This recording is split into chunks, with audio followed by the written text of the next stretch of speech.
Welcome to Varm Vlogs Evacuations. Excavations, not evacuations. We're not pooping on anything. Although we might be. I don't know. Excavations. We're certainly evacuating something, so. With Jason and Jeremy, and we continue our deep dive into the Brenner Riley 7 theses, of which we have completed a thesis, but gotten through over half the essay. So balanced editorial, what would we guys call this? Editorial symmetry was not their strong point. Let's just put it that way. Well, it was kind of the they had well, I mean, it's definitely read like one of those posts when like somebody writes out like, I'm just kind of thinking things out here. You can definitely tell the caffeinated surge was definitely at the front of like the most thing they had to, the most energy and interest in getting out. And then as they went through, you have more than incrementally, just far less with each. It's like, they were running out of steam till by the time they hit theses 5. Oddly enough, each entry gets far shorter. Yeah, although, I mean, one of the problems with that is some of the later theses actually require more justification. So, but let's get with Section 8, Thesis 2. Bidenism offers Keynesianism without growth, a.k.a. Varn says this is an oxymoron. Because Keynesianism without growth is Keynesianism that doesn't work. And this whole thing is to justify that actually Bidenism is effective. So let's go. Bidenism is a particular phenomenon. Let's start with that. I don't think Bidenism is a particular phenomenon. I'm actually struck by how much this tries to paint a distinction between Biden and Obama and Trump in a way that, like, I actually don't find terribly convincing. Mm. And they go to maybe not links, but they go out of their way to mention that there's no real difference between Trump and Biden. So then why am I? And then in the next paragraph, you're trying to tell me that Bidenism is a thing to itself. But right. Like, so is it just a peculiarity of a COVID response and the emergence of China, or is it, and therefore Trump and Biden are the same?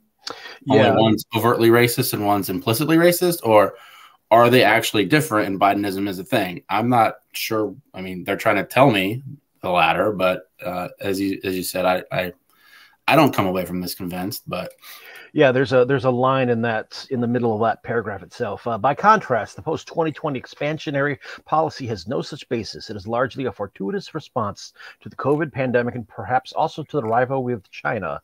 Indeed, the continuity between Bidenomics and Trumponomics, which sound like board games, lies precisely here. And they get into the second peculiarity of the current economic environment. Yeah, I mean, this is an interesting thing to think about, because I do think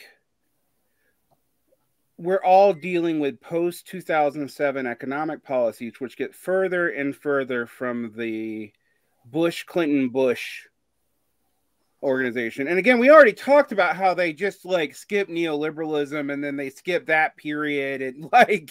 Yeah, a bit of a chunk of 20 plus years kind of taken out here. Almost 30 years, yeah. And then we posit political capitalism, but we don't talk about really.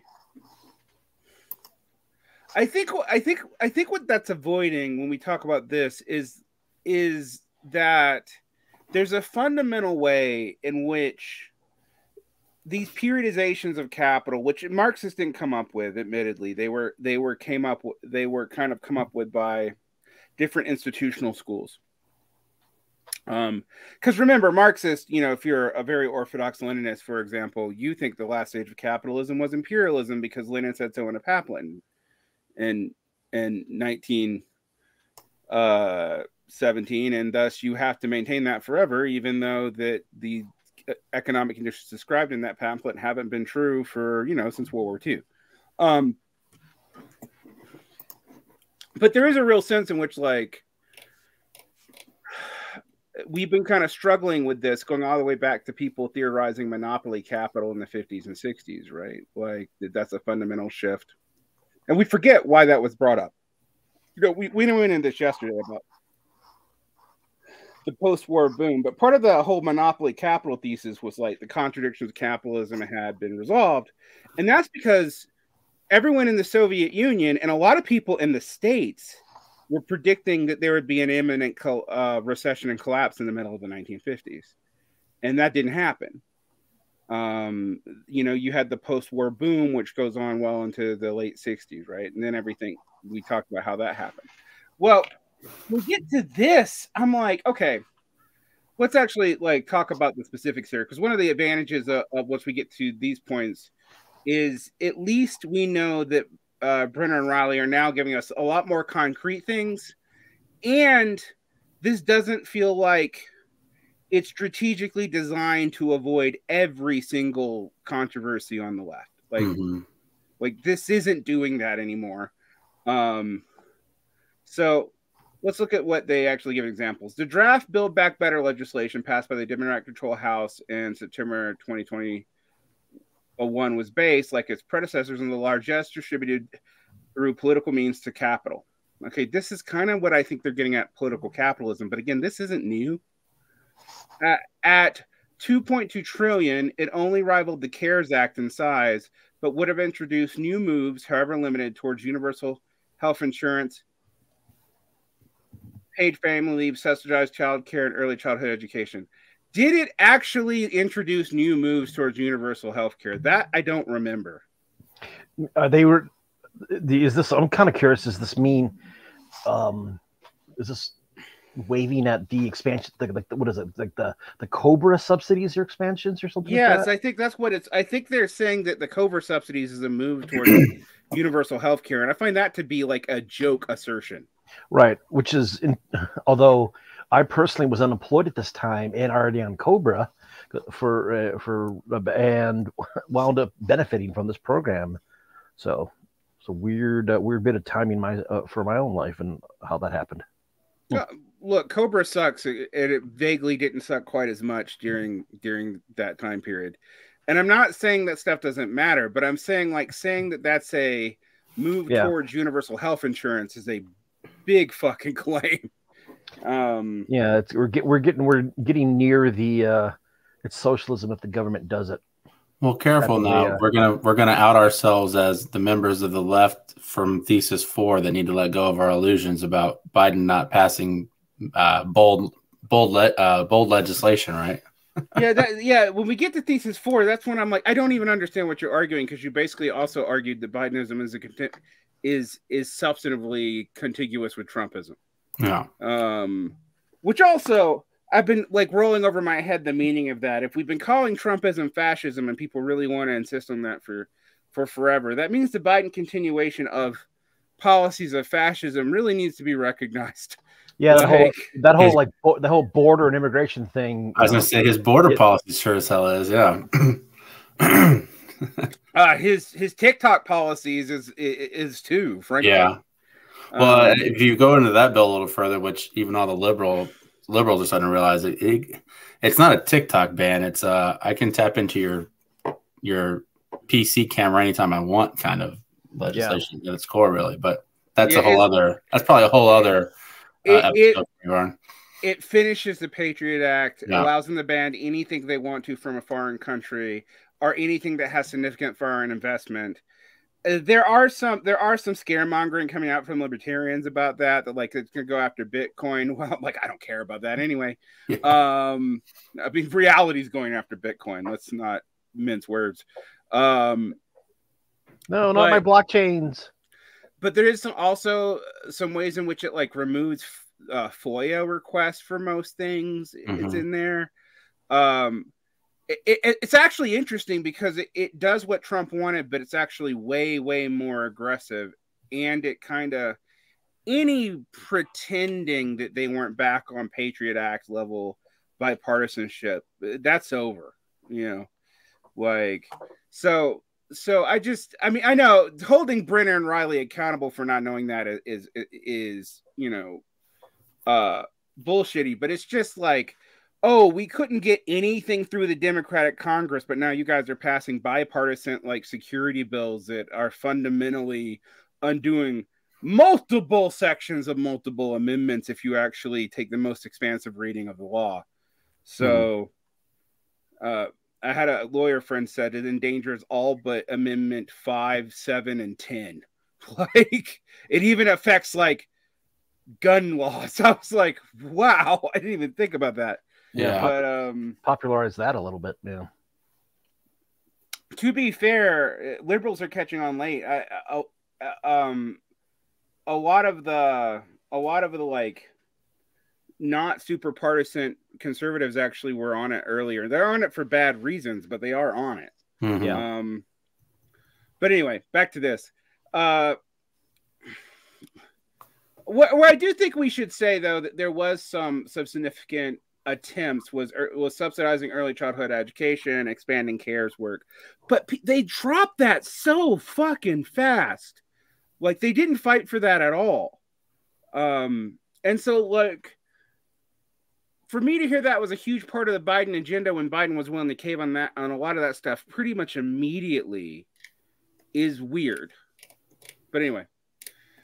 In its shrunken descendant, the Inflation Reduction Act, signed into law in August 2022, provides $738 billion over 10 years through a mix of 2/3 tax cuts, 1/3 direct expenditure to stimulate green capitalism, solar, nuclear companies, agribusiness, home energy efficiency, electric vehicles. And he doesn't, Brenner and Riley don't mention that this is tied to expansion of traditional power sources explicitly in that law. Yeah. I mean, like this is where I get kind of mad because I'm like, they are Biden. They are actually Biden washing, which is weird coming from Bob Brenner, right? Or am I crazy to think it's weird? I don't know. Like that strikes me as weird because it's weird. Yeah, it's I very think Bob, weird. Like we were just saying in the first segment, like Bob Brenner, like you know, a guy that spurred some of the biggest debates in Marxism and has decades under his belt as like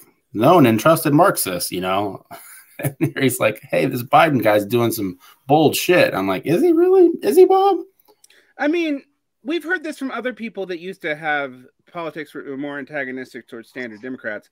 I mean, Doug Henwood's gotten a lot softer on the Biden administration than one would expect, considering how he reacted to the Obama administration. It's not, you know, Boshkar and Carr called Biden the most progressive. I mean, I know he did it as an insult to past Democratic presidents, but he called him the most progressive president since FDR, which I still cannot get over. I know he said it was just faint praise to all the prior presidents, but I'm like, LBJ was more progressive than Biden. Come on. Yeah. Anyway. Let's get to the particularities here. The new agenda embodies two particularities, however. The first concerns conditions of its emergence. Although the American version of the Keynesian welfare state was never direct consequences of class politics, had as much to do with wartime mobilization, had everything to do with wartime mobilization, let's be honest. Historically, it was premised on a prior wave of working class militancy. I think that's true. Like we talked about, like even the New Deal, it's not a result of working class militancy. It's kind of a whole bunch of things happened, but also FDR and those kind of old Brahmin liberal capitalists. Yeah. We're totally terrified of that working class militancy from the teens and 20s really coming out. Mm-hmm. Yeah, it was a preventative move, like trying to head off. Yeah. Before they get out of line, let's give them a little bit of bread and give them some crumbs here. Yeah, Bread and Circus Act. Yeah, it's similar to what the whole like Obama deal with the banks. Like we have to tame you to save you from the people out there, and that's what FDR was doing. Except FDR actually gave the working class a lot more for the trade. Mm-hmm. Don't want to undercut that. It's not like he did nothing, but anyway. By contrast, the post-2020 expansionary policy has no such basis. It's largely fortuitous response to COVID pandemic and perhaps rivalry with China. Yeah, we just said that it's like everything is tied up in the same things Trump was reacting to. So on one hand, he's saying that like yeah, this is a different form of Keynesianism. It is tied to like kind of mobilization of a sort, but it has nothing to do with either the idea that it came out of working class militancy and mass politics, or the idea that it comes out of like wartime mobilization, because we're not really at war, even with Ukraine involved. The second particularity is the economic environment in which New Agenda operates. Every other Keynesian welfare state has been based on a booming economy. That's true. Bidenomics, in contrast, is a program of deficit spending without growth. There is very little evidence of a real return to manufacturing profitability. Now, Tim Barker, in two essays he wrote about this, says manufacturing profitability is not significantly lower than the profitability of any other sector in the American economy. It's all low right now, but it's not like manufacturing is a lot lower than like the rentier markets. Yeah, it's not like there's a divot in the graph as you scale across, across that bar graph to see different by different sectors. Yeah, let me see if I can actually find that. So Tim Barker, 7 theses. This makes for exciting audio listening. For those of you watching, though, you'll be able to see the graph because he actually gives it. So, and the subtitle of this is it a crisis or a boring change?" Which I think is pretty funny. Let Tim me Barker share this. has this on his Substack, by the way. Yeah, for those of you want something to search. Is this the chart that he uses that he actually, I think, took from one of Bob's books? Yeah. Yeah. To illustrate this, yeah. Yeah, let me actually find it. Is it in this one? He's got 2 articles in this, so it's in the other one, I think. It's in the other one. Yeah. Let me jump. No, thanks. I don't want to subscribe to you. Sorry, Tim. You guys' Substack is interesting, so if you want to, but I'm an email subscriber. That's what I mean. Here we go. So this is the profit weights, and we see that can you magnify that, please? To some degree. There's a lot less. There's a limit to how much I can be magnified. There you go. Okay. All right. So let's see here. We see in the post-war boom, and then in the 1970s. Now this is actually interesting. That we have 2 peaks of manufacturing profitability. So it's like, and then we see a massive drop. And the big, I do find it interesting. The previous massive drop is about 1963, which is when you get, say, that's why. I can't remember who wrote that. Somebody's read it. Well, because you get James Boggs's An American Revolution comes out at that time, where he's like in 63, because he's writing about, because there's enough automation that's showing up that's like starting to cut into like employment there, but it's before, and I can't remember where I was reading this, but it talking about how effectively it was like mid 60s defense spending, especially like Vietnam and the space race, that kind of picked up a lot of the kind of helped change those numbers. Yeah, basically you see a whole lot of industrial production for the Cold War around here. So that staves this off. Then we mentioned this in 68, you have the competition entering from Japan and Germany really hard. And then in 73, oil shocks. Yeah, oil shock starts. And then we actually hit a net, according to the Kleiman book, we actually hit a net negative profit rate. So we not like these rates are actually somewhat contested, but this is interesting. All right. I need to actually show here. Okay. Germany, US, Japan. And again, we see here US, Germany, and Japan has this huge thing and a spike, and then bam, and then bam again. Although we're freaking out about them in like the 19, I guess that you guys remember that terrible Red Dawn book and movie? Oh yes, Mhm. my dad was a massive Michael Crichton fan, so I read the book and then later saw the film. Well, Yeah. hell, I was from, you know, Wolverine, right? well, not just that. No, I was living in Flint, because this is right after when Roger and Me came out, and that's when. Do you remember Japan bashing? Mm-hmm. Yeah. It's like, They this were is the like, big scary guys in the 90s, yeah. yeah, like, well, not just that, but early '90s, because where you could actually have, you'd see it on like local news where like somebody would buy like some like import sedan, and people would pay like $1 to take a swing at it with a sledgehammer. What I find interesting about that though is like that's over by 88. Yeah, that's And like most of the reaction to it's actually when it's already over. And our major competition actually in that time period is actually Germany, but I guess they're white, so you don't. But to get down here though, to where it gets really into his point here, net investment and operating surplus, you see net investment and operating surplus going down in waves, kind of like business cycle waves, right? But it is trending down from 1960. You have the peak here. You have a lot of investment during the beginnings of neoliberalization. All right. What do you think accounts for? Why do you think what do you think accounts for that? Just financialization, straight up financial, okay. new financial instruments. That makes sense. Yeah. Then you have the savings and loans crisis. All right.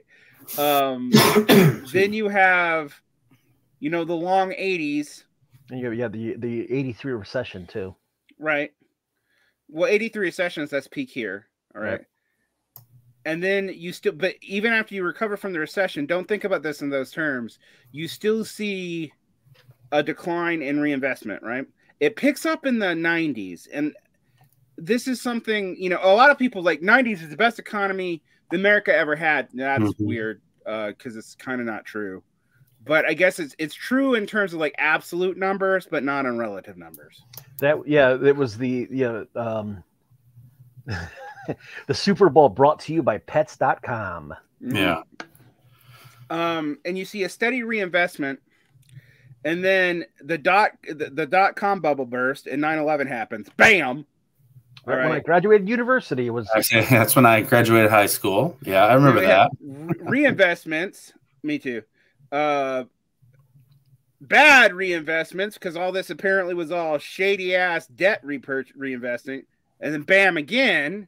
So that one is Dan Snyder, or not Dan Snyder, the guy that owns the Cavs, Quicken Loans. What's his name? Dan Gilbert and the Illich family. That's them. Yeah. Right? And this is when they rebuy all the lost homes in the Midwest. Yeah, this is right as Detroit starts getting bought up. Yeah.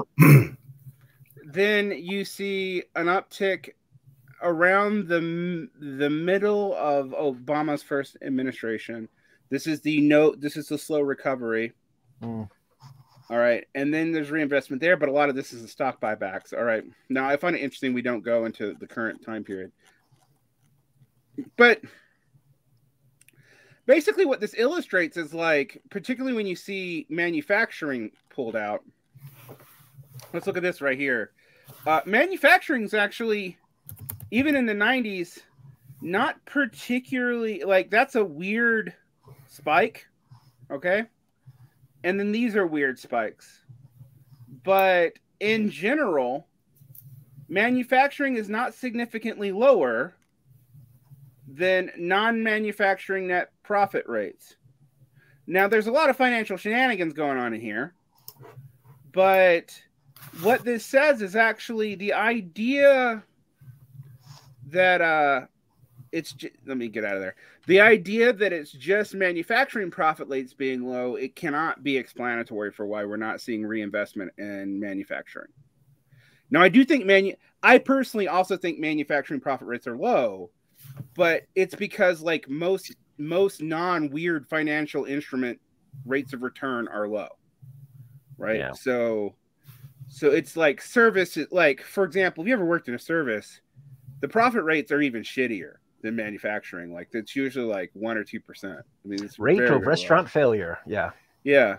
It's really hard. I mean, not the pity the poor petit bourgeois. That's not my point here. But like, I used to be a restaurant manager, and labor and food costs to like profits, if you want to have a restaurant that's affordable, is really hard. Like I used to stare at the machine and be like, okay, how do we get the cheese exactly right on the pizza so that we actually make money? So if only we had AI helping us out then. Yeah. We kind of did, but it was still shitty. So, you know, I guess this leads us to section 9, which I will give Brenner and Riley this. They are thinking what I'm thinking. How then do we understand this strange creature? And I'm like, yeah, how do we understand it? I'm not sure I understand what creature you're even describing, my friend. So what I find interesting is that we do know that profit rates are lower. We know that from general GDP too, right?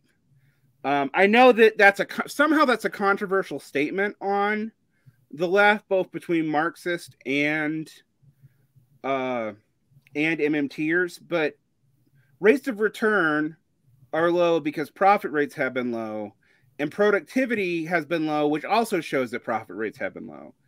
And variable capital is where, from a Marxist standpoint, you see the ability. There's only so many ways to make additional money. One is you can drop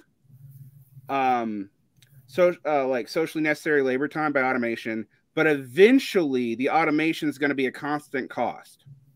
And in fact, it may even go up to maintain it. Whereas people are a variable cost. But reducing socially necessary labor time actually increases the exploitation rate, so there's still an incentive to do it in a highly competitive environment. Okay. The other thing that I think obscures all this, and I'm just going to bring this up, money changed the way it works somewhere in that. So, like, you're looking at me like, what? Well, we got off the gold standard and started doing fiat money, and also like our general rates of inflation are different. So if you're adjusting for inflation and whatnot and different purchasing power, I'm not sure it even looks that good. Like, I just don't know. That's a far, one of the things about some of these stats is I'm like, I get why they're controversial because the number of things you have to adjust for between periods of the economy are kind of crazy. Like I remember Thomas Piketty trying to figure out what like growth rates were in like late medieval Europe, and I'm like, I don't even know how you fucking calculate that. Like whose ledger did you find for that? Yeah. I mean, interesting. Piketty actually ended up confirming a lot of Brenner's suspicions, but I'm still like, that like feudalism is very low growth. But I'm still like, how do you calculate economic growth off of shekels and wheat? Mm-hmm. Like, I mean, like, sure, I'm sure you can calculate it, but saying it's like something meaningful, it's like comparing apples and kumquats. Yeah. Yes, they're both fruit, but that's about it. Mm-hmm. Anyway, back to this. This section actually contains some of the most interesting observations. Blah, blah, blah. Hillary Clinton's presidential campaign in 2016 was as strongly committed to neoliberalism as the prior 3 administrations have been. Appealing to the Democratic Party's natural consistencies among the credentialed fraction of the working class in the twin terms of expertise and diversity, but promoting virtually nothing by way of economic growth. Had Clinton won, this would have represented the ongoing hegemony of multicultural neoliberalism in its purest form. So, all right. This is one of these things where they hedged all these bets in the beginning and did that stuff where we're totally not class reductionist. But let's be honest about multicultural neoliberalism here. Even though we disarmed you in the beginning, like we kind of agree with Adolf Reed. Hmm. Well, and then they also don't kind of give any label or acknowledgement of the period. But here they're like, oh, there were 3 straight administrations, 2 including 2-term presidents that were back to back to back neoliberalism, like, or not just neoliberalism. What did you say they called it? Multicultural neoliberalism, which they have to also the ongoing hegemony of not just that. This was the neoliberal period. It was hegemonic. So it's funny that it's hegemonic, but we didn't talk about it earlier when we were like you said, trying to set the table in this really weird way to not bother anyone. I mean, because the other thing they have to like acknowledge is like Bushism was actually pretty multicultural. There's a whole lot of first of ex-reactionary of color appointed to this cabinet. Yeah, that is one of the not exactly memory hold, but it's definitely an interesting point. But it's kind of definitely a lesson that one could get out of. But I don't know if you could find an audience that would hear it of just saying, hey, pointing it out, like, hey, like W was trying to push all of these things, and I don't know, out of some probably out of God knows what mix of sincere versus cynical it was, but yeah, it definitely happened. Well, I mean, the Republicans know that if their demographic is aging white people, that they will eventually aging white people without a degree. Yeah. They're eventually not going to have enough. As much as like Democrats like to pretend they can build a coalition off of black women, which is like I keep on reminding people, 6% of the population. Republicans know that they had to expand their electoral base. They know that. The problem that you see for Republicans is the anti-immigrant sentiment actually totally screwed up Bush's attempt to try to do that, to reach out to the Latin voters. And that was kind of lost in, the shuffles around 9/11 and Iraq and Afghanistan. And I think that's kind of forgotten. I just had a thought. Oh, real quick. I just had a thought. I'm wondering if we would have gotten an echo of, because I'm just remembering Nixon pushing for black capitalism. Would we have gotten an echo of that, 20, 30 years later, had the the forward entanglements not gone the way they did? Oh yeah, but we got that anyway. I mean, Mike's out there advocating black capitalism on a Netflix series. I mean, yeah, it's out there in its way. I mean, I think, yeah, it's funny to the points you guys are making. I mentioned this in the first segment too, that if Obama had been the exact same candidate and president with the exact same policies, but he had been a white dude, yeah, I mean, just his race alone, I think, is like you said, what like the Bush neoliberal project collapses under the emergence of this like the implicit became explicit during Obama, right? And this racist came out and it started with the Tea Party and then just went crazy and like the I guess. Hell, are we thinking about Bush as like neocons now? Like, like the traditional conservatives like started being just shouted over in their war rooms, right? And Trump emerges not as like I think to Brenner and Riley's point here, like it's not irrational and erratic and this that and the other, but it was a natural growth out of the explicit racism that Obama faced, right? Yeah, and it goes what the conservatives would have looked like if Obama had just been a white dude. If he had been John Kerry, right? Like it would have been distinctly different, I think. That's a huge what if that isn't super. Yeah, I also think he would have lost in 2012 if he was John Kerry, frankly. I mean, because well, I mean, just like if it had been just your average white, neoliberal guy, yeah. I mean, one of the reasons why I think that's important to point out is like, it motivated all kinds of identity politics. There's a reason why the alt-right emerges, and there's also a reason where like what we considered like campus racial politics that really was a white progressive, like, I hate to use the term virtue signaling, but it really was. Bailiwick? Expands out to the general public with Obama. But there's ironies of that, because Obama has probably the whitest administration of anybody before or after him. I mean, and I'm not saying that because Obama's like, inherently some kind of, to use a terrible phrase, Uncle Tom or something. I think it's because he knew the backlash he got. He discovered it with Van Jones. They dug up Van Jones' vaguely malice past. They dug up every weird weatherman he went to school with. So he was Jeremiah Wright. Right. He was doubly conservative on those grounds. And I've actually pointed out to a friend of mine who's like a normie old Asian Democrat who talk about Biden. And I'm like, the irony is most of these appointments can only happen with the right president, and then you can set up the power vacuums. And it's actually Biden expanding on things that were really more contiguous with the Bush administration.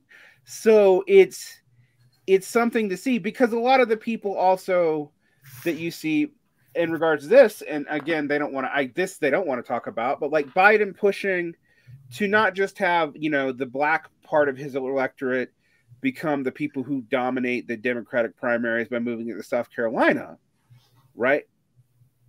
But he's not moving it to, say,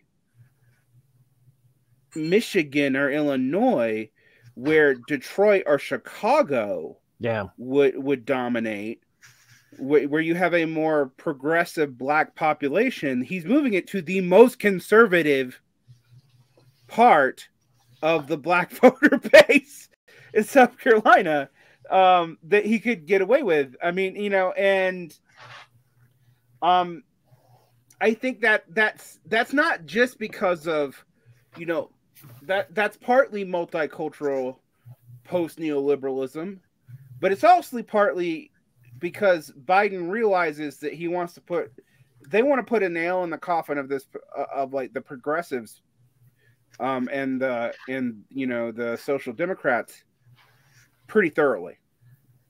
And that's going to lead us to a problem later, because when we talk about progressivism, I actually kind of agree with how they define progressivism in this piece, but it's going to be confusing because the Progressive Caucus is not what they're defining. Yeah, it's going to get weird. Yeah, anyway. I was going to say, that's one of the things I did at some point either wanted to go into, or I think it would be worthwhile to probably even like another video of like disentangling progressive lowercase p, progressive uppercase p, with like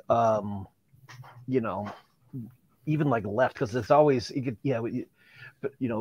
progressive, much like in the usual degraded American political lexicon way, is just that Marxist-Leninists are partly responsible for that, though, because their big way of hiding what they were in the 30s, 40s, 50s, and early 60s was to throw progressive in their name to confuse people as to their relationship as separate from the progressive movement. What, you mean the Progressive Labor Party wasn't just a regular bunch of normie Democrats? Exactly. Never would have thought of that. But anyway. Biden emerged triumphant on the ruins of the Clinton project. Once behind the scenes, moves by Democratic leadership had orchestrated the defeat of Bernie Sanders. I mean, it's interesting that they admit that. I mean, I think we all kind of know it, but I also don't know. I'm gonna be the Bernie doubter here. I also don't actually know that Bernie would have won. Like, I'm actually a doubter of that. 2020. Yeah, not in 2016. I feel differently, but in 2020, I don't know. I don't know. Towards the end, like in 2016, I didn't think I was like, whatever. But I actually thought there was a minute there in 2020. I'm like, man, he might be able to pull this off. But ironically, he did better in 2016. I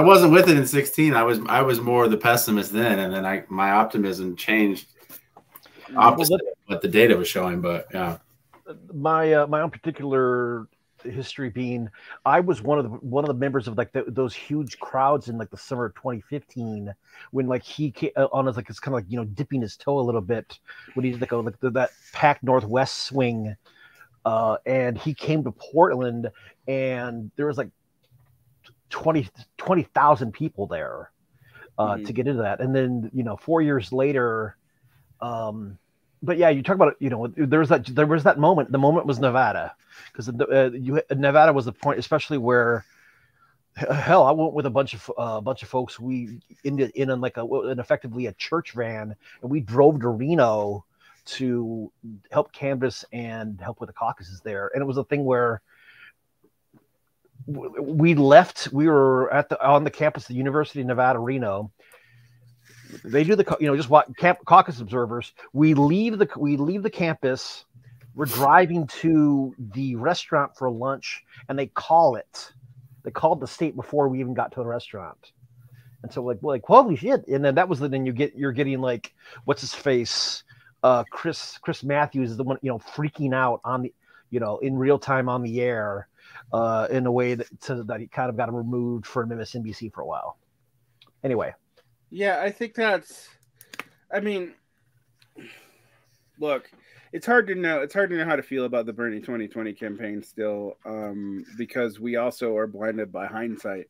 Yeah. But it's interesting to me because on one hand we had a momentum of 4 years that we didn't have in 2015, and I was not even in the fucking country in 2015. I was like just gonna like state that I was off in Egypt, like dealing with my own problems. So I can't really speak to what was here or not. I also couldn't vote in the primary easily as a foreign resident. I only got to vote in the main election, so it's kind of irrelevant what I thought about Bernie. Yeah. In 2020, I was of two minds. I felt like there was more force, but I also felt like Bernie was not the same kind of outsider figure. And so I was sort of like, well, we might do this and then we might not, and I have no idea. But part of the problem is the Democratic center has no strong, and this is the thing about Biden, let's be completely honest. Biden is a weak candidate. He's always been a weak candidate. But what the 2020 election exposed is that there really was nobody in the backbench. Yeah. At all. Shallow ass bench. Right. And I don't know enough sports analogies to be able to make a reference to that. But Jason, that's your department. About having an empty bench? Yeah. I think you can just say it was an empty bench. Yeah. It's an empty bench, and then like all of a sudden there's like a coordinated drop, and all the support swings one way that was previously like split over 5 candidates. Mm-hmm. And I part of that's tactically to prevent Trump from happening, because that's something we forget about the Trump election. But like the center of the Republican Party was split multiple ways until the very last minute. Yeah. Mm-hmm. Like, and so that's something to like think about. But okay, Biden's. Mm-hmm. I'm sorry. I said that maybe I'm jumping in ahead of your transition here. I'm sorry, but that's what's interesting about the next claim, though, right? Like, if you look at Biden emerging as the candidate and winning as largely, a product of these, these unforeseen variables meeting, at this point in time, like, then to say that like Biden comes in and Bidenism is like a new deal is like, I don't know. I mean, they say it's an accident, but here's the thing. Yeah. I'm going to read this because this actually says something that I don't think they intend. Initially, Biden had been the wind at his back, but because he seemed to be the best available political leader in the fight against COVID, this itself forced a break beyond the Clinton multicultural neoliberal politics. Even though Biden had been a Delaware neoliberal stalwart since the 1990s, in some ways still is, as his domestic agenda shows, Biden came to embody briefly and accidentally something like a New Deal. But this is what's interesting. The Biden-Trump fiscal response to the COVID recession between March 2020 and March 2021 was over $5 trillion, 5 times greater than the 2008 fiscal stimulus, almost a quarter of GDP. Crucially, $1.8 trillion went straight into individuals and households via their stimulus check, although it's all been sucked up now into private debt in less than a year. And they lied about it later. Yeah. Yeah. And unemployment benefits topped over 600 a week between March and July 2020, although that was administered purely at a state level and most people can benefit from it. But again, thank you, Bernie, for saving unemployment. For a further round of $2,000 checks distributed in July 2021, this Biden subsequent legislation in 2021-22, the Infrastructure Act, the CHIPS Act, etc., added to another. The Inflation Reduction Act added another $2 trillion. Here's the problem: the New Deal is primarily a Trump phenomenon by this dating. Yeah. Well, and by their admission that Biden just continued the previous administration's, logical response to it. Also, we got some screwy timeline here with where it says, further round of $2,000 checks dispersed in January 21. We never got that second check. It was 1,400. Remember? Because it was 600 and then 1,400.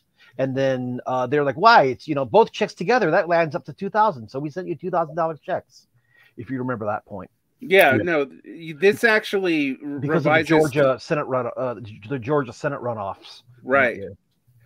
This actually revises history a little bit to make Biden more generous, which I found also weird that they did.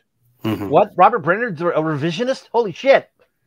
Well, it gets even more wild in the next paragraph.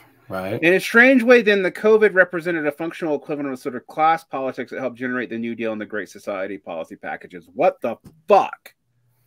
This is a hell of a claim.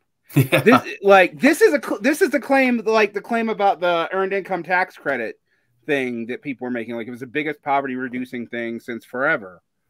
But for the particular people, maybe if you had kids, in certain areas, anyway. But the particularities of this agenda genesis also marks its limits.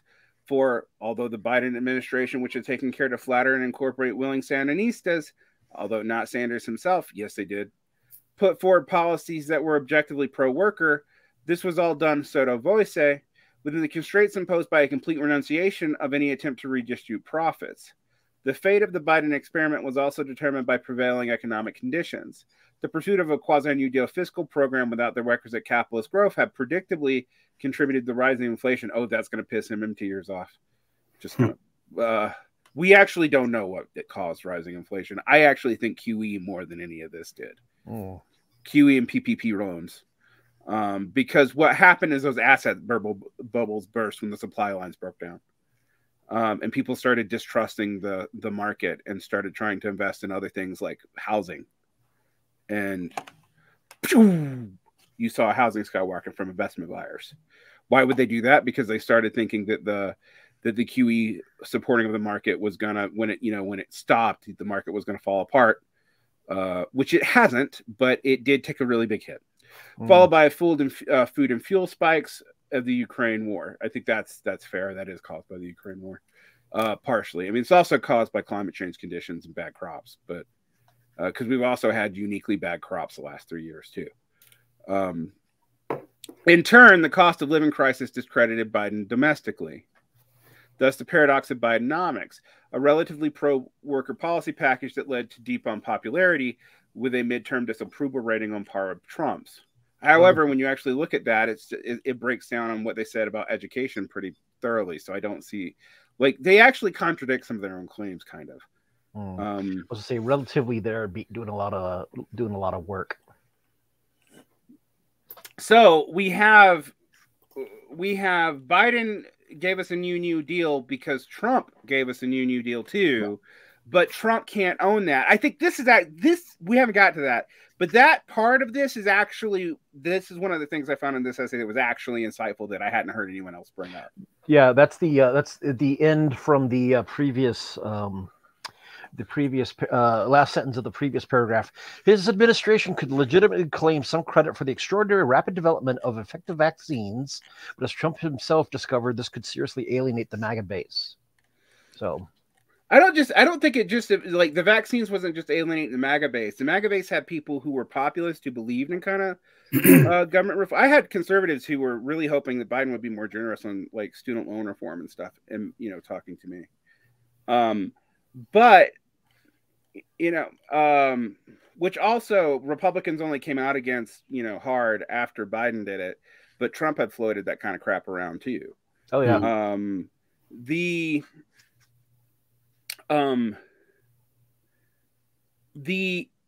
The thing that's interesting here, though, is, and I think it's more than just a MAGA base. Like, yes, the MAGA base and the advancing hesitancy, and Trump has always played with conspiracy theories, going back to when he was, when he ran for the Reform Party candidacy in 2000 against Pat Buchanan and, ran to oppose the racist. People forget that, but that's true, which was probably a financial stunt, but still.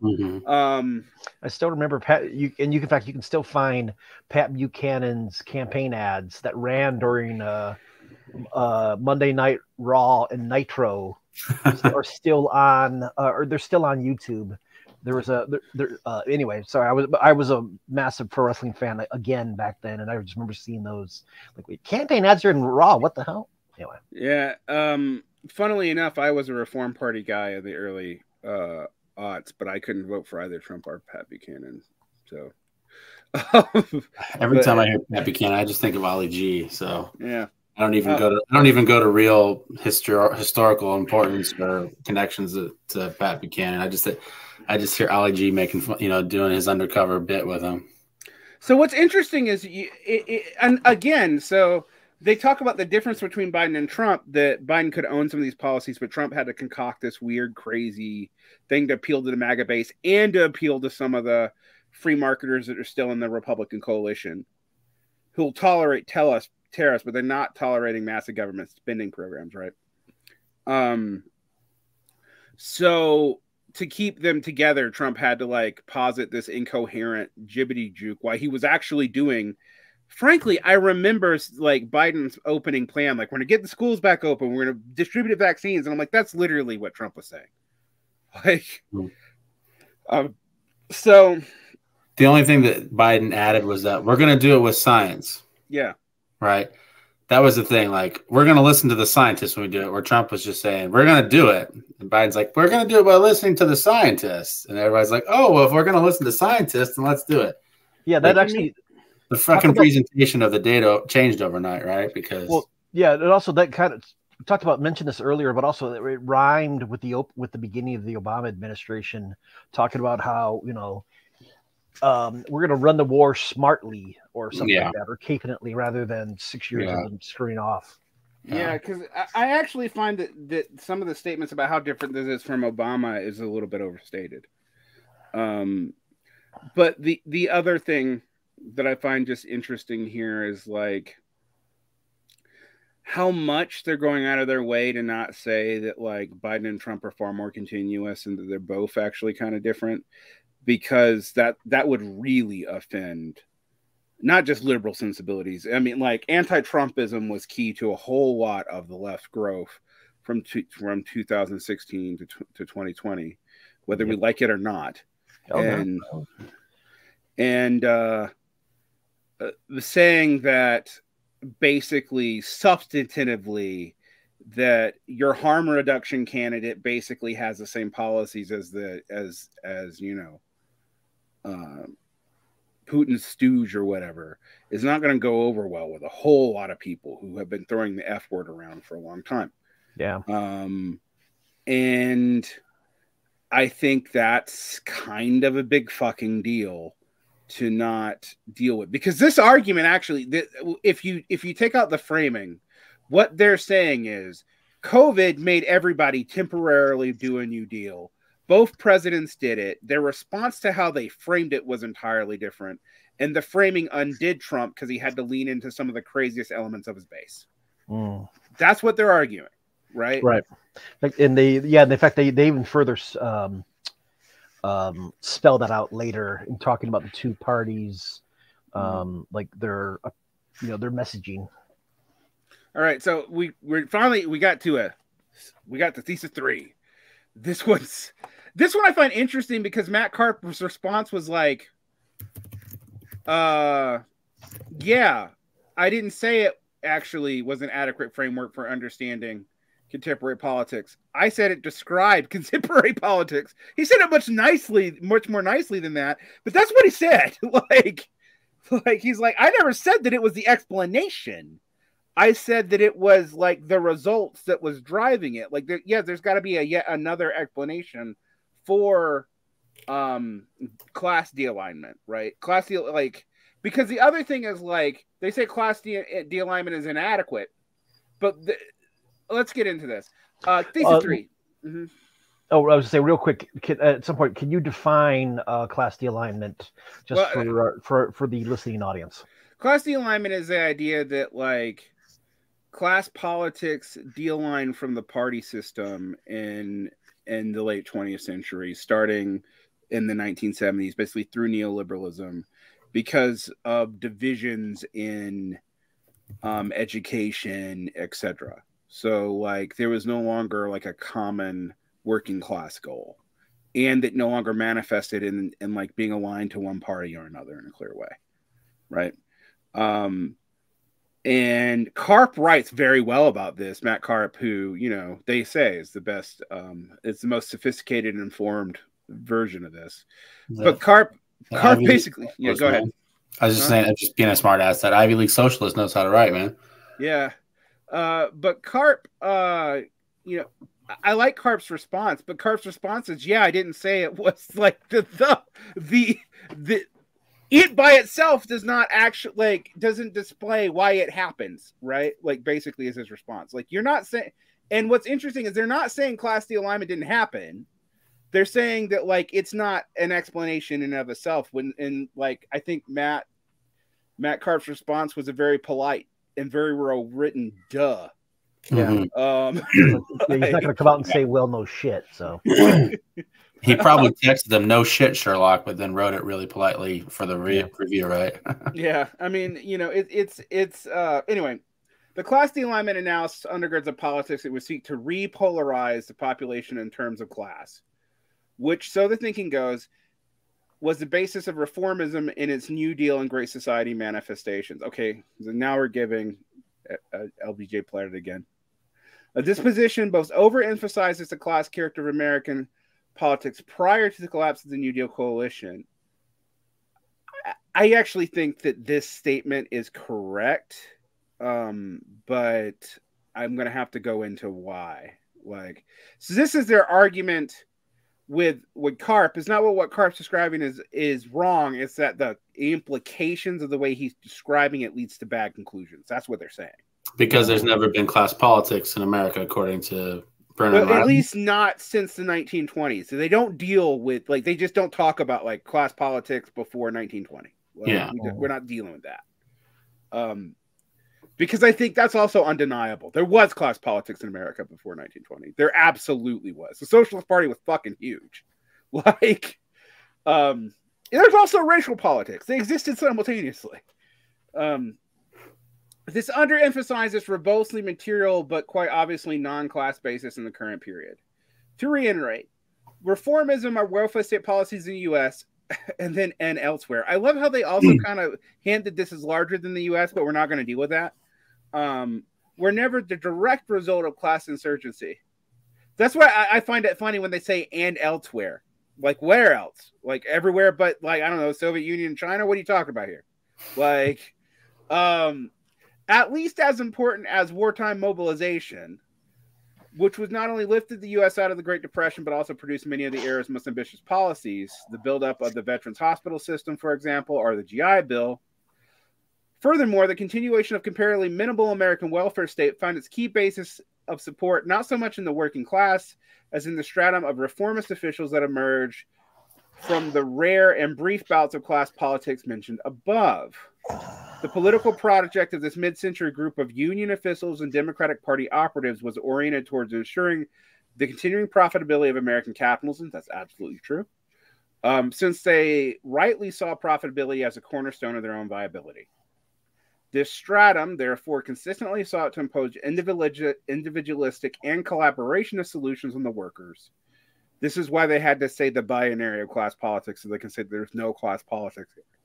There's class struggle, but no class politics. That's why that binary was laid down the way it was. So they could say this here. All right. This stratum, therefore, consistently saw. Oh, we've already said that. Seeing their autonomous mobilization as a threat. I actually think there's a whole lot here because I think it is true that union leadership saw the autonomous mobilization of workers as a threat. I think that's absolutely true. Yeah. Particularly. When did the more conservative aspects of union bureaucracy cohere into a, I don't know, like what cohere to like a big enough like separate thing? So they started the merger of the AFL-CIO. Okay.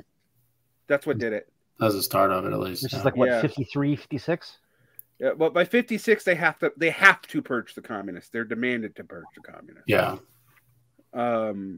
So, which was also some of their best organizers, but they got between being forced to purge the communists by 56, making the industrial unions making concessions to trade union strategy in the AFL-CIO merger, and plus Taft-Hartley, like they're pretty much fucked from that. But the American worker doesn't really care that much because they're getting a pretty good deal through. Yeah, because everyone was prospering, right? So, yeah. That's the irony of it. Of this is like the reason why this doesn't get pushback from rank and file is like rank and file wasn't suffering in this time period. Right. Plus, I remember reading somewhere. I can't remember. What was it? It was like a lot of people didn't exactly object when a lot of the communists got purged because they found them like a lot of them were annoyed by him anyway, for whatever reason. I think it might have been kind of maybe going back to like the no strike clause during the war, and like other pop front habits. But there's a mixture of like pop front plus probably rabid communists tend to be kind of annoying. I mean, I say this as a rabid communist, but you've been to a DSA meeting. A couple. So anyway, in the generic, this is interesting. In the generic congressional ballot, BA holders lean to the Democratic by 14 points. This is where they make the education point. This is where they also sound like conventional but this sounds like conventional political science. Okay, we skipped ahead a little. All right. Yeah, well, because I skipped ahead because we're stuck in history, but also it's not particularly. I can talk about it. The second notion of class alignment offers no positive description of a basis of American politics today. While it captures an important fact that Democrats continue to struggle to attract white workers and increasingly non-white workers without a college degree, it fails to explain how white workers as white workers or native workers as native workers are being remobilized in the Republican coalition. Nor does it explain equally puzzling fact that highly educated are being remobilized in the Democratic coalition. Perhaps the most striking thing about American politics today is that the Republican Party has made a concerted and highly successful effort to court less educated fractions of the working class. This is where Matt Karp's very well-written response is actually a good response because he's like, look, my description actually talks about what you just said. I very much understand what this means. Indeed, the political fortunes of the GOP are increasingly tied to this layer, the less educated fraction of the working class. But to describe this tectonic shift in its rooted identity is misleading, or at least highly partial. The other thing is they pretend like petit bourgeois don't exist and aren't a major part of the Republican constituency, which they are. And petit bourgeois tend to be less educated, actually. Someone needs to account for the big, beautiful voters. Right. But there is a lot of, say, families who make over $100,000 a year who are technically workers because they're two-income families, who live in like very rundown parts of the country, who are part of the Trump coalition. And I know that I remember Jacobin's been trying to avoid like admitting that before, but it's true. So, but anyway, let's get into this. In the generic congressional ballot, BA holders lean to Democrats by about 14 points. Non-BA holders are the mirror image of this, leaning Republicans about 15 points. This is why there's been all this movement, I think, amongst socialists talk about the PMC or whatever, is to try to like intervene in this trend. I don't even think the people who did it realized that's what they were doing, but that's what they were doing. Because I mean, also most of the people who talk about PMC are all technically they would meet the definition that they give for PMC because it's all like shock of self-recognition. Hey, aren't these really educated liberals really hard to deal with? Yeah, no shit. But like, it's not a class thesis, but whatever. Among white BA holders, the split is similar. White non-BA holders have a preference for Republican candidates by a 32-point margin. And that's interesting. That's a post-Trump phenomenon. A similar picture emerges in the approval ratings of Biden and Trump. Biden's approval rating is completely underwater amongst voters without college degrees. 2/3 of non-BA holders disapprove of him, a figure that rises to almost 3/4 among white non-BA holders. But it also means that, like, if you're not educated and you're of color, you also probably don't like Biden.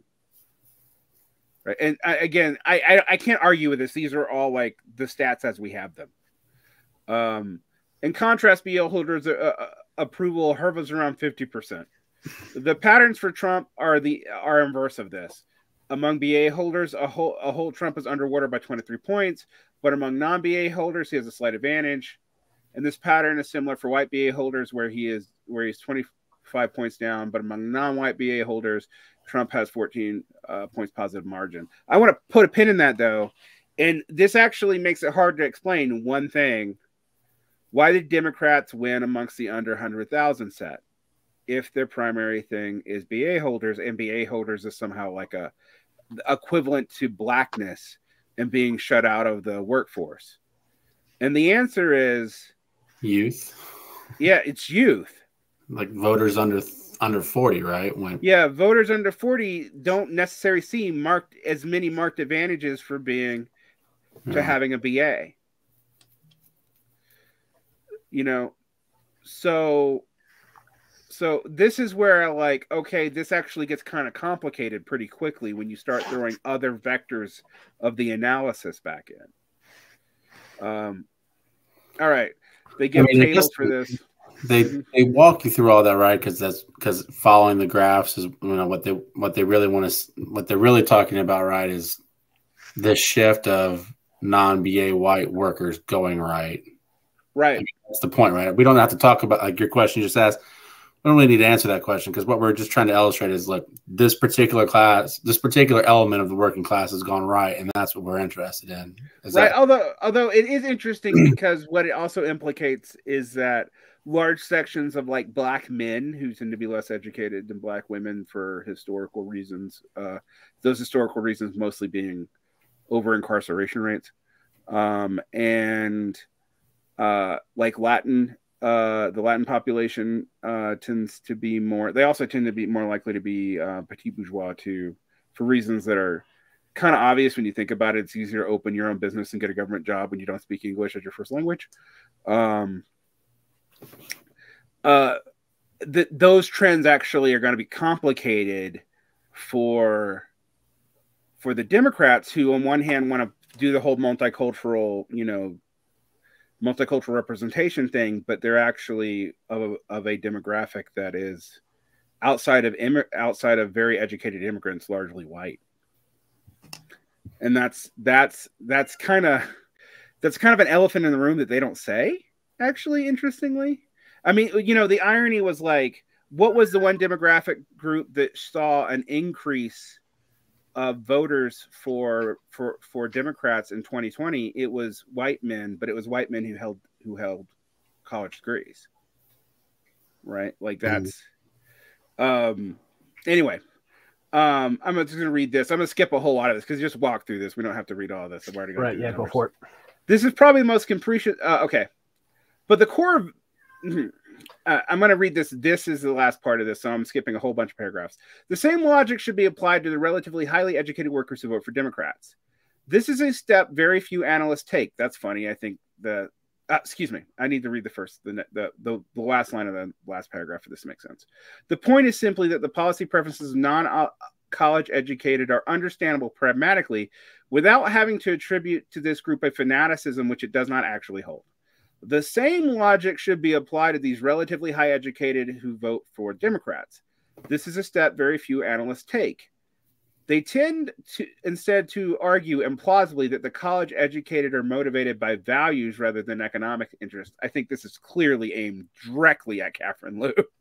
I'm like, this is aimed at Catherine Liu and Compact Magazine. Not that Catherine Liu is part of Compact Magazine. That's not what I'm saying. But like, this is aimed at the virtue hoarders argument and the like compact argument.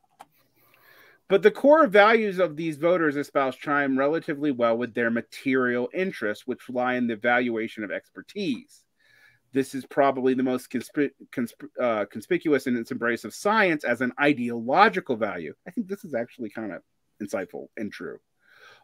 Although clearly less regressive than the MAGA counterpart, this neo-technocratic ideology performs an analogous social function in articulating a strategy for increasing the value of a particular type of labor power, credentialed rather than white, although largely white anyway.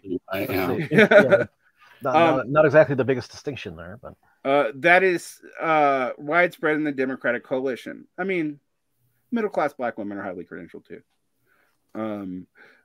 It is, of course, just as a little manifestation of working-class politics as it is in the Republican counterpart. As a mass organization, two parties are therefore anchored in different parts of the working class, the Republicans in the less educated fraction, and the Democrats among the credentialed. In both cases, their appeals are framed in terms that cast workers as petty owners of labor power. This mode of politics tends to further fragment the working class and push working class politics further away, even though, indeed because, it appears to highly specific material interests. I think this is true, but I don't think it actually necessitates all their other stuff, nor do I think it actually undoes Class D alignment. Like, to me, this is like another way of getting to what Class D alignment is actually about. I mean, that's what's funny. Like, all right, so non-educated white workers don't go right just because they're racists. There are rational material interests there when the racist party says, you know, you're losing jobs to immigrants, or you're losing jobs to this person, right? So come here and we'll protect your jobs. So you don't have to be a racist to get in line with that. It can be material interest, right? Okay. Mm-hmm. So that's a Class D alignment, right? Right. It's like they're moving away from the party that traditionally represented their working class interest to this other party. Maybe for reasons, but surely not. You know, they're not. Like, they're certainly not putting their foot down and going, "Yeah, but you're racist." Therefore, you know, like it's like, I don't know. I don't know what the chicken and egg is there. I don't know that it matters because, like you said, if you're saying that this shows you that Class D alignment isn't a thing, I'm like, well, that friggin' sounds like Class D alignment to me. I don't know. Yeah, it is to me. It is Class D alignment, and what they've come up is a slightly more robust theoretical reason for why it is, although this thesis 4 is a paragraph, and oh my god, it needs to be more defended than it is. All right. I mean, admittedly, they wrote this probably like while the midterms had just finished. Like, this had to be written fast. Mm-hmm. This came out in November, December of 2022 issue, and the midterms are in November. So like, but still, thesis 4, the Democrats' relative success in the 2022 midterms is a reflection of a particular social base. I think this is interesting. I don't think that they could have proven this yet when this was written. Given the character of the mass base of the Republican and Democratic parties, it is unsurprising that the Democrats now seem to outperform the Republicans in midterm elections. They will undoubtedly continue to do so because the Democrats' base, being more educated, is more likely to engage in electoral politics. Asterisk. And also, the elderly in the Republican base is just dying. Like, while the GOP currently benefits most from inequities of the Constitution, Republicans now have an advantage of being firmly tied to the faction of the electorate that is less likely to turn out for midterms. In the terms of our analysis, Democrats' very success in electoral cycles is premised upon and likely to reinforce a fragmented nature of the U.S. working class, rendering it even less likely to act as a coherent social force. To put this as directly as possible, Democrats do not turn out their base by appealing to working class politics, but rather by appealing to workers in explicitly non-class terms. I would actually further this. They don't turn out their base by appealing to anything at all. They turn out their base by making them afraid of the other side. Yeah, and the big boon here in 2022 was Roe v. Wade. Right. Right? Like, it wasn't just like, oh, well, we're more educated, therefore we're more inclined to be engaged in the electoral. It was like, they're fucking taking away abortion rights, you know, like, never. Lo and behold, the conservatives, what they've said since like the mid-70s, they actually meant, yeah. And then, like you said, yeah. So the Democrat, like all the campaigns were, if we're gonna stop them, you got to come out and vote for us. It's like, don't let them take this away, ignoring the fact that we could have codified this 40 years ago and further entrenched it and made it more difficult to overturn. But whatever, you know, like. Right, yeah, right, and they still have no. My opinion is the Democrats have no incentive to actually overturn Roe v. Wade, because this status quo actually is good, as long as it stays federalized, which you saw the GOP smack down Lindsey Graham as soon as he started talking about an actual national abortion ban. Yeah, as long as it remains federalized, it's actually kind of good for both parties. And Brenner and Riley are kind of getting to that, right? Like, the Democrats aren't doing bad electorally, you know, and I think they're right in that regard. And the Democrats, because they're not doing bad electorally right now, aren't gonna, But the other thing leans for them in a way that they like right now. Right, and it's always leaned for them in the executive. However, I'm gonna put something they didn't say, but is implied by this. That's not likely to be true in the presidential election cycles.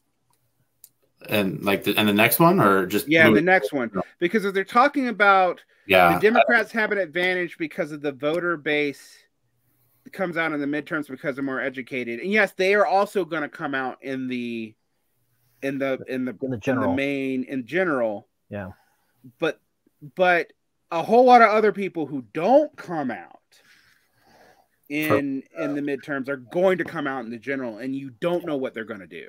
Yeah, like, and they're not going to vote for. Yeah, I mean, Biden. Yeah, yeah. Who do the Democrats run? I mean, that's a whole question of itself, right? Yeah, like, I don't even know Biden doesn't seem like he's going to have the steam to win. And there's no, like, the new faction that was supposed to replace the geriatric faction, which is I like to call the wrong lessons from Obama, is a Kamala Harris, Lori Lightfoot faction, who nobody actually likes. What did they think Obama meant? Find the right demographic of person who comes from a law background, so you can kind of pretend they're conservative on she's a cop, law and order cop stuff. Yeah. But that's going to piss off your legal reformist and ACAB base.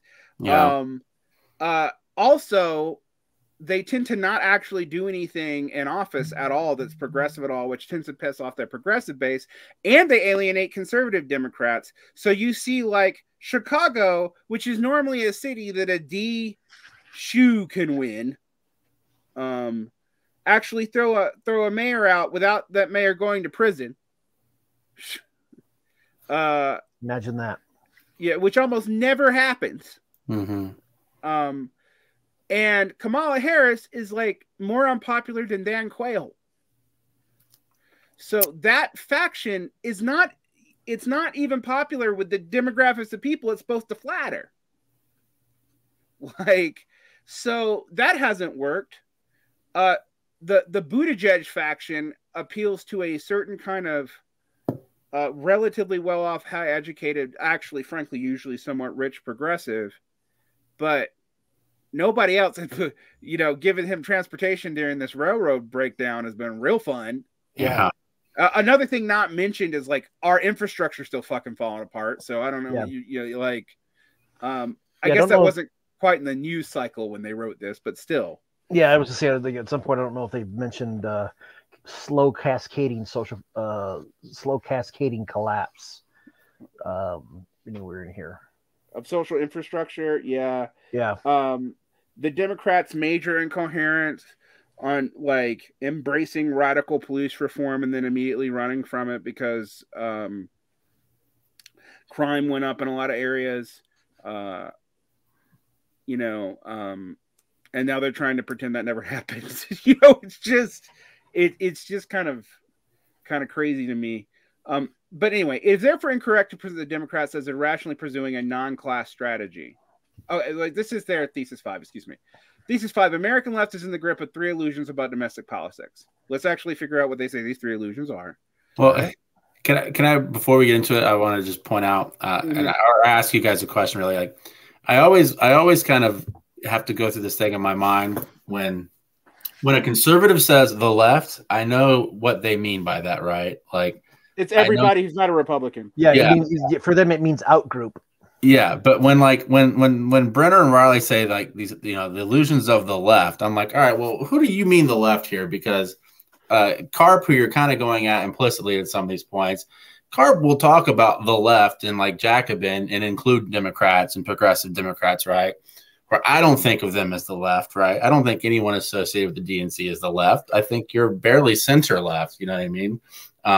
So it's like when you're telling me that the left holds these fundamental disillusions that get in the way of anything, I'm like, well, whose disillusions are they? Because I think what this really is the disillusions of like DSA, the right wing of DSA. And when I say the right wing, I don't mean conservative. I just mean like more aligned to traditional democratic politics and progressive. They mean social democrats. You know, the disillusions of social democrats. Okay, you know, that is what they mean. I wish they would just say that instead of saying the disillusions of the left, right? That's my little nitpicking. I apologize to you and everyone watching on that, but that's like fair. I always like when someone on the right says the left, I know who they're talking about. When someone on the left says the left, I have to all right, well, let me reset this in my mind to make sure I understand who they're talking about here.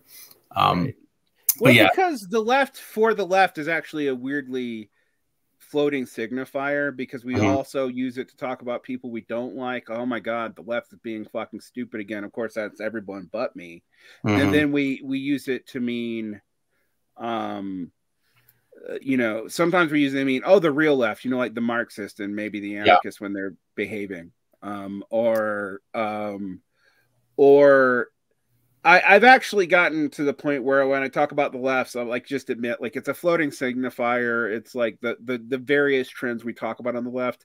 But we also have to admit, like, if you're under 35 right now, you're probably likely to be play acting as an ML as you are to be like a social democrat or something. For those of you who don't know, that's a Marxist Leninist for Jeremy asked me to explain inside base. In polite terms, a Stalinist, because the other kinds of Marxist-Leninists are much less popular than they used to be. But anyway, let's read this, because I also was like, is this held by everybody? I mean, why if you like, this is where I was like, could you just quote somebody? But they don't want to piss particular people off, I think. Yeah, citation needed.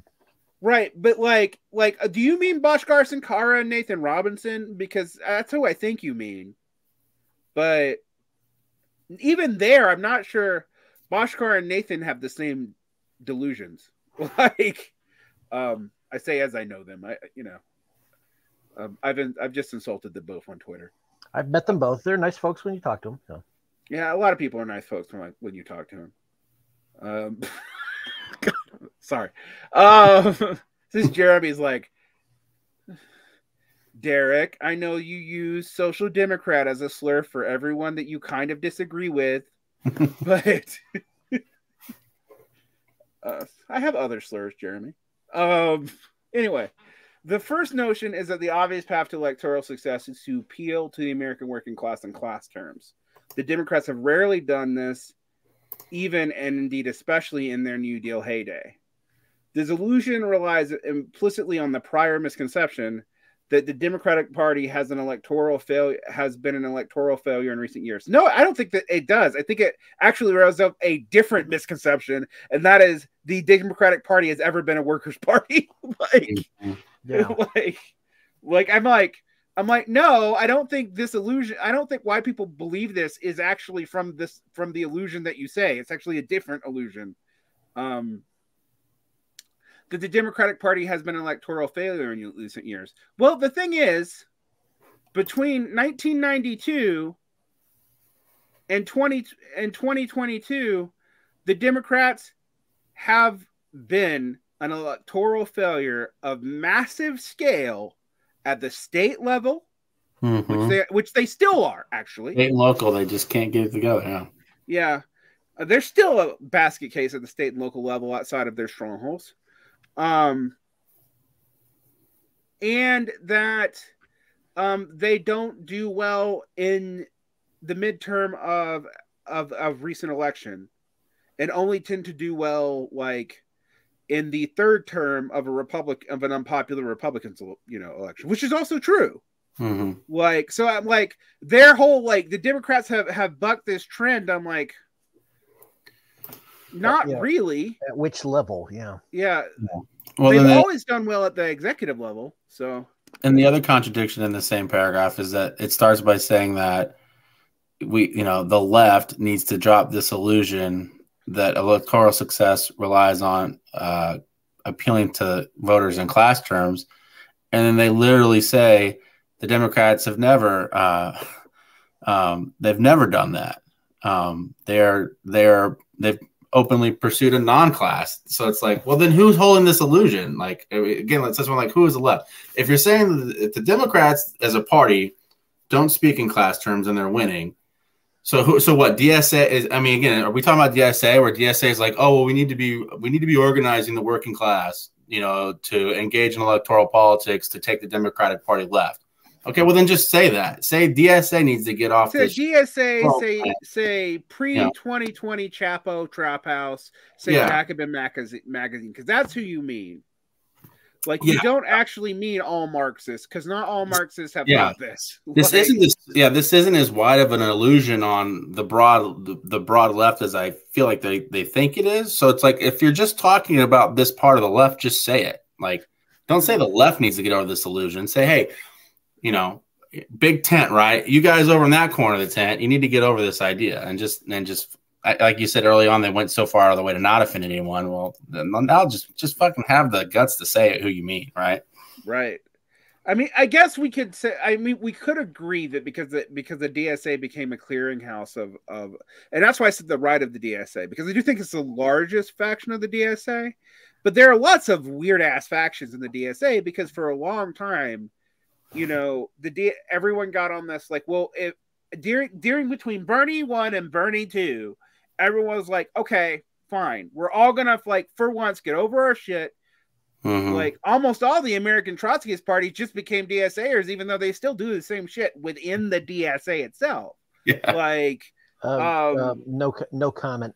Yeah, so don't get us talking about our local Portland things here. We're not going to talk about that on the air, but we have stories. Yeah, similarly, I mean, and we have new fun factions that have emerged, mm-hmm. And then you even have, like, DSA Marxist-Leninism, which is the weirdest fucking thing I've ever dealt with, but it's a thing. So even within the DSA, I think, yes, it is by far the predominant, like, movement of the DSA, particularly in the areas where the DSA is largest, which is California and New York. Mm-hmm. And part of that is because there's just more other groups that you could belong to if you want to differentiate yourself from the DSA in those areas too. So there's, like, weirdly, the DSA is not going to be the most radical. So if you're, like, in, like, New Orleans or, like, here in Salt Lake, you literally have two options. You can join the PSL, the DSA, and, like, the local Panther affiliate that's totally only local, or maybe the Brown Berets. Or something like that. Or you can be a normie Democrat. That's literally your options. Like, there's not, like, a plethora of left groups you could join. It's even hard to join the IWW here. Like, I know I've tried. Which is disappointing, but So, although I've told that that's been fixed, but I tried twice and I don't want to pay the national dues and not have a local take my dues and not join again. So, anyway, it is therefore incorrect to present the Democrats as irrationally pursuing a non-crass strategy. I mean, okay, I get, like, this has been an assumption of, say, Jacobin and, like, most of Chapo Trap House, for example. So if you talk about, like, the DSA-aligned left media, the quote-unquote dirtbag left, then yes, this has been an assumption. It's also kind of an assumption of the squad, although I'm not really sure it actually is. It's like they did use that language a little bit. The current Democratic Party has no interest in appealing to its political base in class terms. Duh. Yeah, agreed. Check. Okay, moving on. Yeah, we got it. Blah, blah, blah. Let's get to the second illusion. The second illusion common in left analysis is the idea that the Biden administration has pursued a timid, weak, or disappointed domestic policies. How has it not done this? This is where I'm like, what? Like you're Biden watching, right? Yeah. Yeah. This flies in the face of the whole historical experience since early 2020. In fact, no administration since LBJ, at least they give it to LBJ, has proposed this sort of domestic emissions Biden has, except you just fucking said Trump did. And you also just and you also it's pro how they put it. It's pro worker policy without intending to be. So it's like, well, then what's so fucking bold about it? To me, it's just like, oh shit, we had no other choice because of this fucking pandemic. What else are we going to do? We don't want a legitimation crisis of the state, right? Any worse than we have. Give them some money, right? Like, right. That's not a fucking bold policy. Yeah, even though we were the least generous in the developed world. Exactly. Like fucking Europe went way harder on it, right? Canada went way harder on it. This would have been absolutely clear if the administration had joined even the slight greater advantage in Congress. As discussed above, see, actually, here's what I don't know. We don't know what they've done if they'd had a slight greater advantage in Congress. We don't know that they would have pursued the same agenda. That's something that I don't think they even factor. We know Democrats will pursue more progressive agendas when they know it won't win. We know this. Yeah. They were trying to pass the last 6 years. Yeah. Crazy shit when Trump was involved, and they knew it would never fly. Yeah. I mean, they didn't do shit when Obama had a majority for one part of his tenure, right? They didn't do shit. I mean, and Obama had far greater numbers. He had the fucking biggest supermajority that anyone has had in the presidency since the goddamn 60s. Yeah, and they didn't do shit that was progressive. Right. So I'm just like, no, I think Biden knows some of that stuff was never going to get through. I truly believe that. Yeah. I mean, partly, I think he knew that his milquetoast student loan forgiveness was going to get undone by the courts. Like, I mean, it hasn't yet, but I guess we have Amy Coney Barrett on our side, but I just want to tell people that's 5-4, so not great. The third corollary illusion that puts together the two preceding ones to claim that Biden's unpopularity and the party's electoral struggles derive from his policy timidity. I think he does. Like, I think Biden is policy timid. But for one, it's also, it's just it's pretending. On one hand, they just said that like the major policy things mostly are post-COVID accidents, of which Trump also did. Mm-hmm. Yeah. So how is it that Biden is so like forward thinking, if they aren't policy timid? Mm-hmm. Also, as we mentioned before, they couldn't even get they skimped on the damn checks, the one-time checks, as well as they also mentioned in the essay that it's mainly, the main messaging is mainly, it's negative partisanship. It's, driving up the negatives of the other and freaking people out to get them to vote for them. Yeah, I mean, I get literally like 5 fucking texts from some DNC operative that I block every fucking day. Yeah. Because my ass registered temporarily as a Democrat for literally a month, to vote for Bernie Sanders in the primary. Yeah.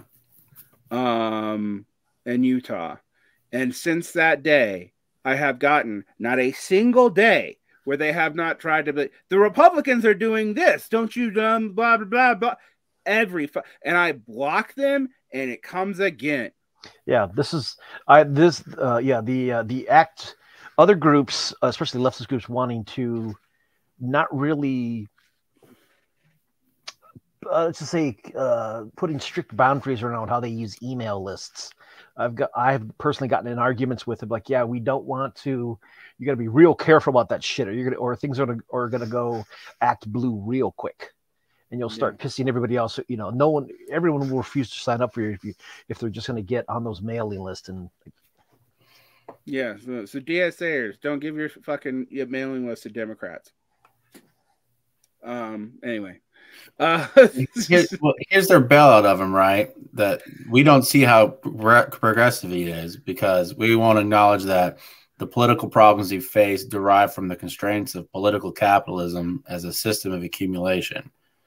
I mean, it's like okay, so if Biden is doing these big bold policies, right, that are pro worker, even if they're accidents, we're supposed to acknowledge that. And you're telling me that non-educated whites have moved right, not because they're racist, but because of material interest, that side speaking of their material interest.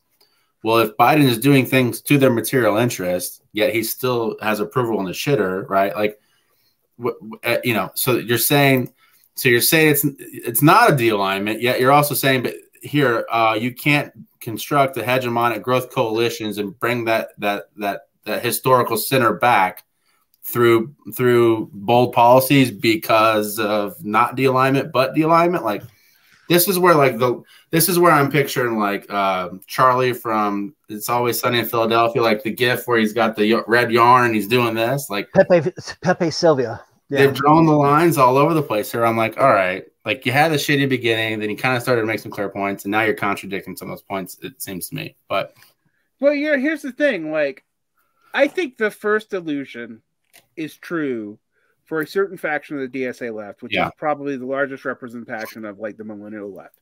Fine, that's true. Yeah. Second illusion, you haven't proven to me is an illusion. And you also haven't proven to me is really because of Biden.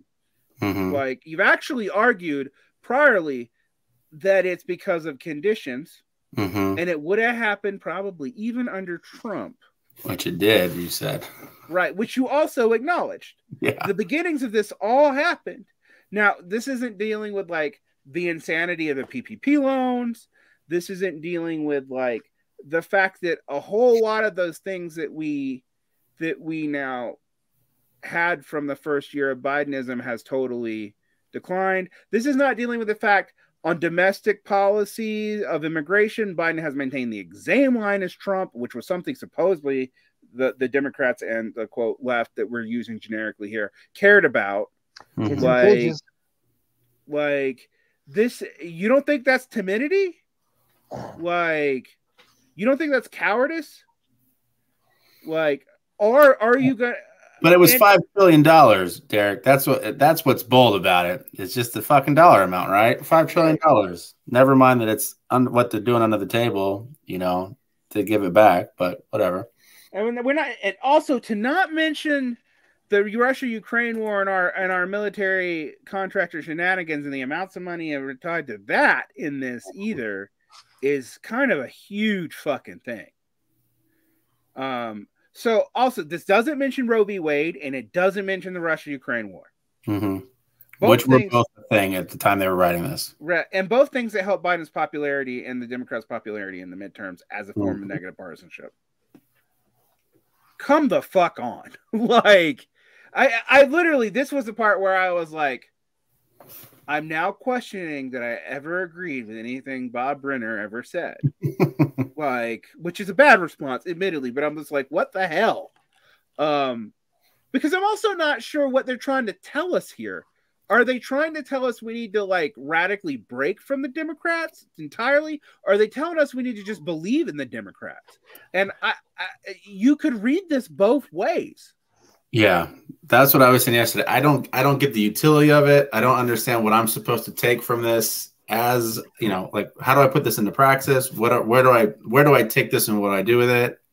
Is this just for us to sit around drinking beers and bitching about? Like, I don't know. You know what I mean? Like, I don't know where we're supposed to go with this. Okay, we're super mad at this. Then we get the thesis 6.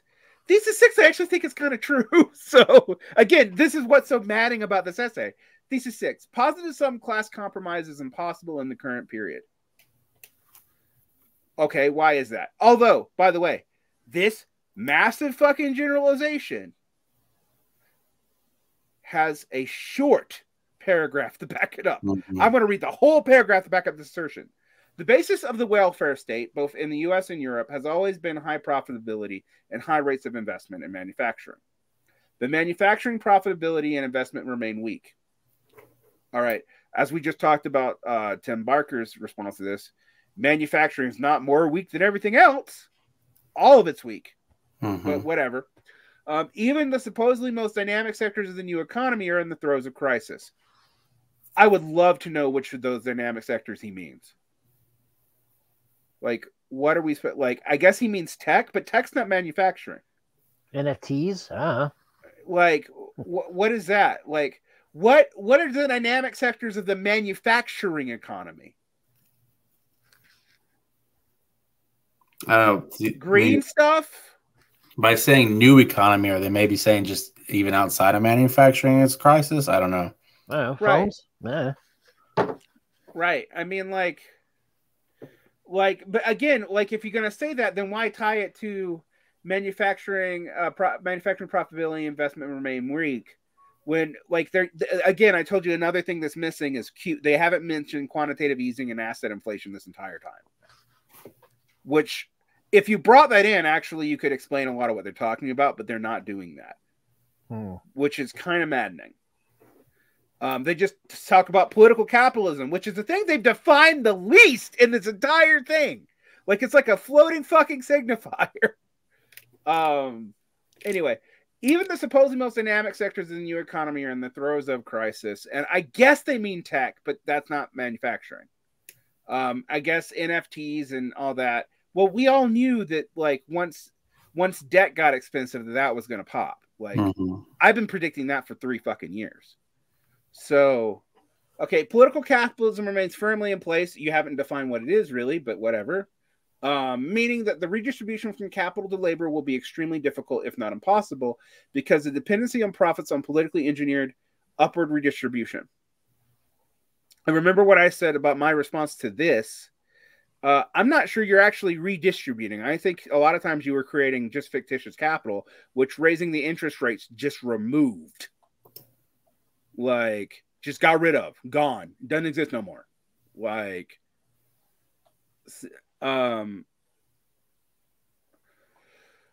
it is perhaps this fact above all else that explains the sudden return of inflation.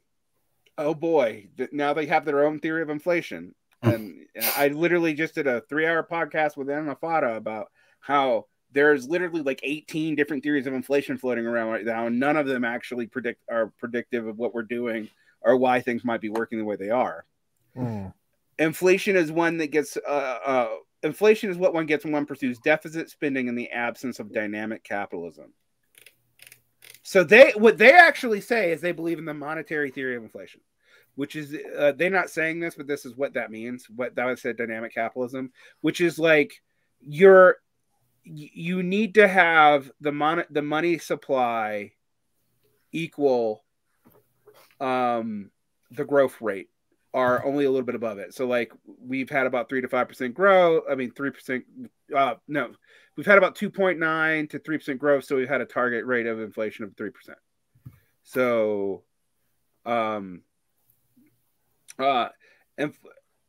but that, like, inflation is what one gets when one pursues deficit spending in the absence of a dynamic capitalism. But we pursue deficit spending in the absence of a dynamic capitalism for 30 fucking years, 40 years. Like, yeah. And we have not had inflation. We've had asset appreciation and the rich getting super richer and hoarding that money is what you've actually gotten. But we're also learning that stuff just literally vanishes from the economy when debt gets more expensive. It just goes away. Like, so yeah. All right. So, like, to me, well, I think this is true that positive sum class compromise is impossible in the current period. I think this is correct. They make like 5 huge assertions that require multiple workings out of long durée political economy and actually taking a stake on which theory of inflation and what dynamic capital means, and they don't do it. This is what I was talking about the one that requires the absolute most unpacking, and it's given like a fucking, I don't know, 10-sentence paragraph. Well, this is we're getting near the end, and so it's kind of time is really growing short on some of these concluding theses here. But yeah, to me though, that just means this should have been sat on for another month. Thesis 7: Bidenism's natural ideology is progressivism, not social democracy. Uh-oh. Now we have to define progressivism. There is my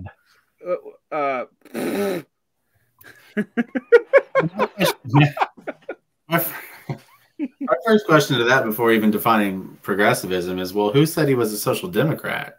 Again, like I'm wondering who's this thesis directed at? Like, yeah, because even the left delusionals never thought Biden was a social democrat. Yeah, I was just saying, it's like, I mean, I don't know. DeSantis probably calls him a communist just to, you know, give signals to his base or something. But like, no one legitimately thinks Biden is a social dem, do they? I don't know. Yeah. There is one specificity of Bidenism that we have not yet emphasized sufficiently: its distinctive ideological profile.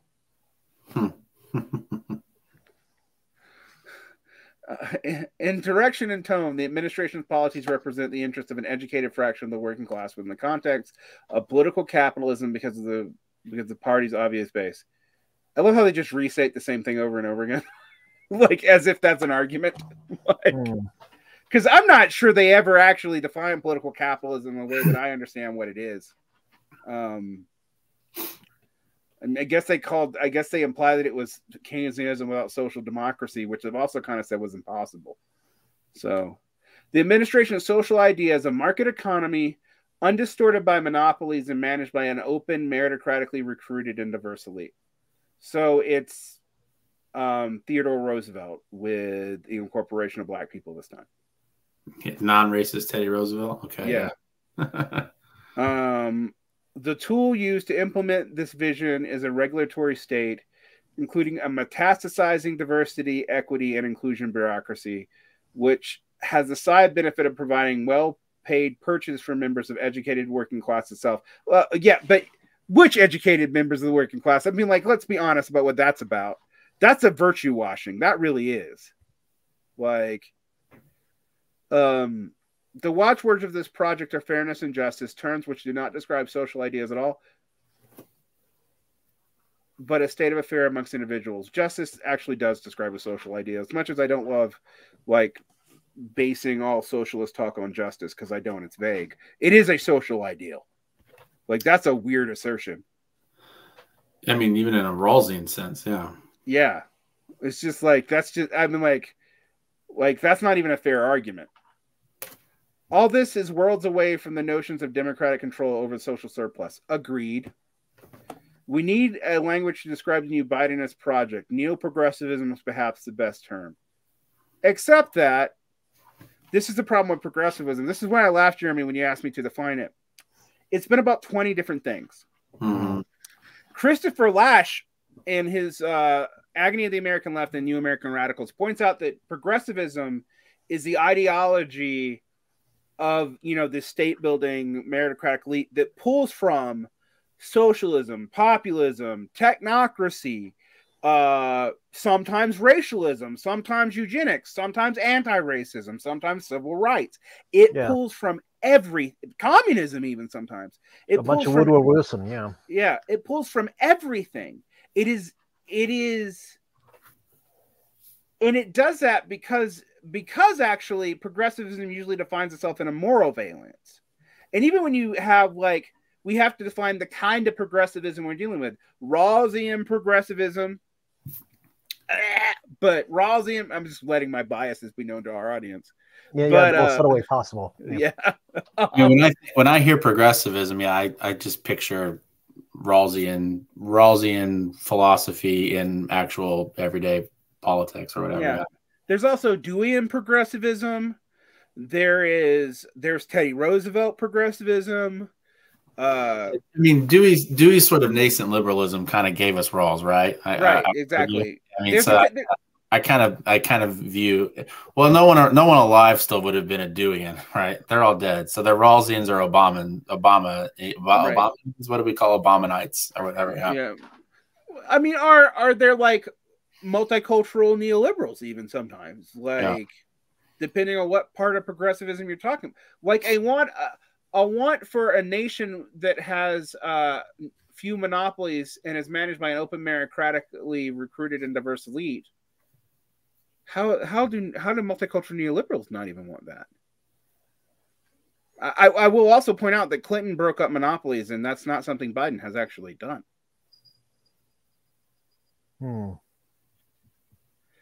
Have we forgotten, like when Clinton and co like drug Microsoft out on carpet in the 90s? Well, I say there's been move towards monopolies under Biden. Who just bought everyone in the grocery industry? Albertsons just sold to Safeway. Albertsons just sold or bought the other side. I mean, I think Kroger bought Safeway. Albertsons. Kroger bought Safeway. After Safeway bought Albertsons, Kroger bought them both, and now they own and control something like 80%.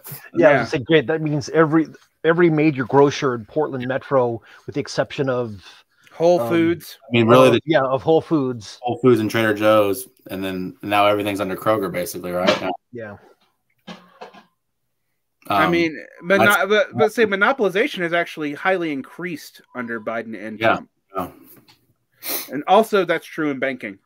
And telecommunications, I would say too, right? Like there's been mergers and buyouts there, right? Yeah, there's been no pushback on monopolies. So like saying that's crucial to his ideology is like, no, all he wants is a diverse elite that's maybe slightly more fair and doesn't lead to the poorest rising up all the time and, you know, having another BLM uprising but about money or another Occupy. What he doesn't want is an Occupy Wall Street under his watch the way Obama had. Right.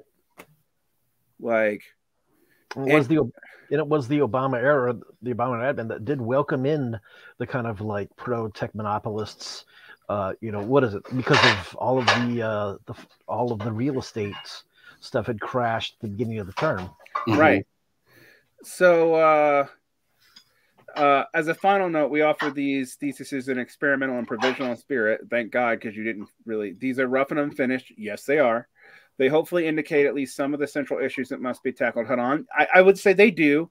Exceedingly, some of them actually complicate the political issues in ways that I don't understand, and some of them contradict each other. Like I know that they would say they don't, but I'm like saying that Bidenism is both unique and new and not timid, but also an extension of Trump era policies that were forced on everybody by COVID. Yeah, is those two assertions are not quite directly contradictory, but pretty damn contradictory. So, okay, we are at the end. We've been talking about this for 4 hours over 2 days. Although, admittedly, we were able to get through the remaining 6 theses in the time it took us to get through one. Yeah. And that was with digressions and talking about the Midwest and shit. Yeah. Some background on Brenner that you went through for everyone. Yeah. So,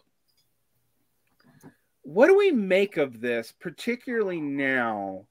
And I want to talk about what's happened since this. We've had the railroad strike crush, which happened twice, but it happened immediately after this election. We have the Restrict Act, which is a total return to Patriot Act style stuff. We have the total abandonment of attempting any of this through Congress because they know they can't get it through a GOP Congress. There was no move for court reforms. There was no significant change in foreign policy. There's been no significant change in immigration through either executive order or anything else. There is a reshoring buildup. Asterisk though, that was also something tried under Trump and tried under Trump before on COVID. Mm-hmm. And there's also the doubling down on Trump era tariff policies. All that's bracketed out. Mm-hmm. Furthermore, we've seen no evidence that they're going to we have no evidence they're actually going to do anything on Roe v. Wade. Because it literally is the only way that they seem to be able to, that and anti-Trumpism is the only way they seem to be able to proceed. And we also have this seeming, this keeping flotation with an indictment of Trump that also seems to never actually happen. Which no, I'm going to date where we're saying this is 3/29/2003, so that people know that if it does happen, why we said that. Because I actually I'm going to flip a coin on whether or not I think that actually happens. I'm surprised that they even let it get so far that anyone would have floated in public that it might.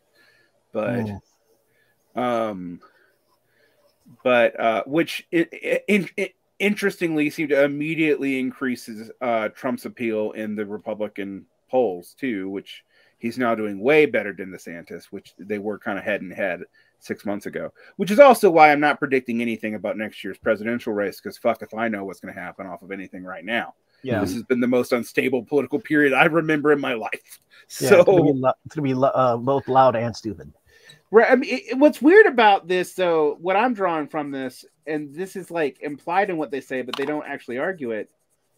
This is both a highly unstable period with a high continuity of government, despite what we've been talking about, like despite like cause of fascism, BLM protests, January 6th, etc. The fissures in civil society are not such that you would assume there would be. You would not assume, sort of like political continuity in light of the fissures in civil society, right? But right, yeah, and yet here we are, which is fucking weird. I mean, when people ask me, like, it is like, hey, you got political science degrees, you work in this field, you follow this stuff. Where do you think we're headed? And I'm like, well, outside of like, not wanting to. Yeah, well, first of all, like just because I have a degree, doesn't have a crystal ball. But I always joke like I would be equally unsurprised if in 5 to 10 years there's some sort of fascist coup, or if in 5 to 10 years people finally get fed up and it's like, wow, socialism seems realistic all of a sudden in my lifetime. Yeah, I actually have not even. I'm not even like, hey, there might even be a military coup against a fascist coup. It was like I have no idea. People. Yeah, I've got young kids. People ask me like, where do you see your kids in 10 years? And I'm like, I don't know. I just, like in some weird way, like I would just be fine. Like, if things were the way they are today in 10 years, I'd take that as a win in some fucked up way, right? Like then you could ask me like, oh, in 10 years, my oldest might be thinking about college. Yeah, you know what I mean? Like, I don't know if college is going to be a thing in 10 years, So I feel better predicting social trends on certain things. Like I feel like the universities are going to continue to shrink, both because of just a smaller generation than the millennials are the baby boomers who really kept them going. I think also that there's a public backlash against them, and that people are also becoming aware how much of their diversity quotient's met by highly skilled rich immigrants. And so there's an increasing backlash against that, both left and right, I think. I predict that. I predict that we're going to see reshoring, but what they're going to try to do is really restrict and come down on the working class through indirect measures like the Fed, which they also not talking about the Fed undercutting a lot of these policies by Biden the entire time, to try to raise unemployment. But as more and more people leave the workforce and the borders remain closed, that's not gonna. It's gonna become like they might destroy the economy to try to just lower the unemployment rate up to 5% or something. I mean, I'm somewhat serious about that. We've seen that the SVB Bank is a good example of where that might head. I think we're gonna also see that the right has not going to grow in popularity, but the left, as understood by the Bernie Sanders left, is going to become increasingly unpopular. As to what's going to replace it, so far, Twitter's getting real weird. The under 30 set is getting real weird in ideologies. And again, who can blame them when they get shit like this as an explanation for what's happening to them? Wow. I don't know. DSA, unless there's a massive change in the next convention, I think you guys are going to continue to shrink. I know that you guys, we all know that DSA is shrinking.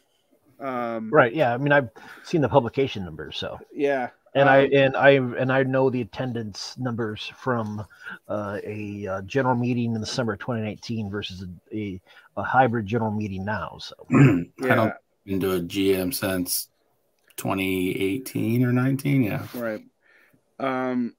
I also just like the dialogue about the DSA system. Like we're coming up on like a major convention and like no one's talking about it on Twitter. That tells you a lot. Like, so, you know, I can predict that. Do I have any idea who's going to run the fucking presidency? My guess is the Democrats might eke it out, but I don't know. It's going to be like all these elections too fucking close to call, and the demographics that they gave in this article gave me no answer as to that. It does explain why the Democrats are doing better and better in midterms, and I think they're right about that. Notice that that's not really based on any of their premises, though. That's just pure demographic work. Like the counter trend, though, and something I'm going to tell you guys is I know less and less high school students are going to university. So that's not good for a long-term trend for the Democrats. Well, I mean, Bernie supporters were widely young and not necessarily college educated. So, but as you said, if that sort of niche fades for various reasons, then where are they going to go, right? You know, I guess one of the things we have to ask for our section of the left, all right, other than people role playing Stalin. And I'm being particularly, you know, just contemptuous about that because, like, even if you are a Marxist-Leninist pretending that you can apply anything from Russia in the 1910s to 1930s to the United States in 2020 is a very weird set of, like, well, the conditions worldwide and internally are completely fucking different. Where's your peasantry, for one thing? But beyond that, where do we see the left? If the left has been wrong on its gambit about the Democrats, I think it has been. I don't know what you guys think. Where do you see it going? Because a lot of what I'm seeing trying to like wrestle in for that is really weird and kind of insane and would never have a broad popular support, even if it has large like niche support.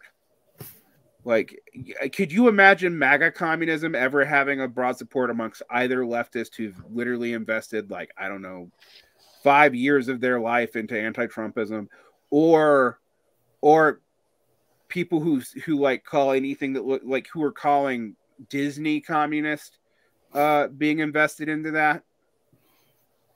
I don't know. It's a something because you and others have mentioned. A lot of this, you know, the system being maintained by people just being maintained by crises. I think it's one of those things where, like, who knows what the reaction to the next beginning of crisis is going to be, and even, you know, how does that flip the spin on whatever inertia was going before then. So, well, I mean, here's what happens now: if the next financial crisis happens under the Democrats the way it happened under the Bush. What's the elephant in the fucking room? Say that one more time, Var. I'm sorry. If the next financial crisis happens under Democrats the way it happened under Bush, what's the elephant in the fucking room? Yeah. I don't think cultural allegiances or young people voting or even Roe v. Wade really undoes that. Because the financial crisis hasn't been as bad as as either the left or right like predictors have predicted, but we all know that we're just due a recession period, and B, it's coming. A lot of this economic growth has been based on rentier stuff. That's what the whole techno-neo-feudalism is about. That's over. We know that it's coming. Now, we also know, in theory, the U.S. is in a good place to handle it. North America has a lot of food. North America does have a lot of potential capacity for industrial growth if we want to. We're relatively energy secure, actually, despite what people think. not green energy yet, but we have, like, between us and Canada and Mexico, there's plenty of oil. So where does that, and yet it seems like our politics is so unresponsive to our social condition that they still might screw this up somehow. Like, but our politics isn't unresponsive because we have Bidenism giving us bold and provocative pro-worker legislation, right? Right.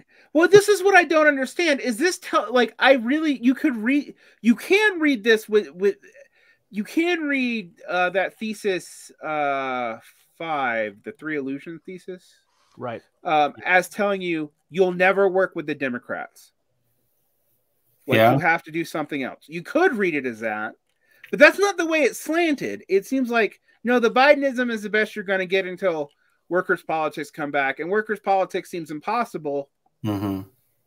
So work with the Democrats without these illusions, right? I guess. Right. Yeah. But then they have no incentive to work with you either. Wow. Like, so what are we actually supposed to take away from this? Is this double down on Biden, or is this double down on independent from Biden? And I mean, if this said explicitly, get over your Democratic Party, get over the fact that you're never going to be in a position for a dirty break. You're going to have to try a strategy that really is independent. You're going to have to build up labor and try to build up institutions and build up a party outside of it, even though we know how hard that's going to be. Mm-hmm. I would at least give them credit for making that argument. But they don't. Nor do they actually say, hey, losers, suck it up and get on the Biden train. Marxism's dead. There's no hope for workers' politics. Because that would literally be a repudiation of Bob Brenner's entire career. Yeah. So, but I'm left at the end of this going, which is it? Because one of those, at least I can forgive some of your convolutions, because at least you gave me a clear set of actions other than well, the status quo is not for you, kid. Mm-hmm. And I mean, they might say we don't have a set of actions that depends on this. And I'm like, well, then why did you slant it in certain ways? I mean, they mentioned in the footnotes Mike Davis, Mike Davis speaking in the late 19th century, but they're not mentioning what Mike Davis said right before he died in the very thing of New Left Review, which was one of the most dismal predictions I have ever read from a leftist. Is basically the bad guys went everywhere, maybe even China. Have a nice day. That's Mike Davis's final word on the subject. It's you guys lost, but that's not what Dylan, Riley, and Brenner are arguing, are they? I don't know, and maybe they're not giving us the argument because, like they said, they just wanted to put this out here to spark debate, but. But why hedge it one way or the other? Because it seems weirdly hedged pro Biden.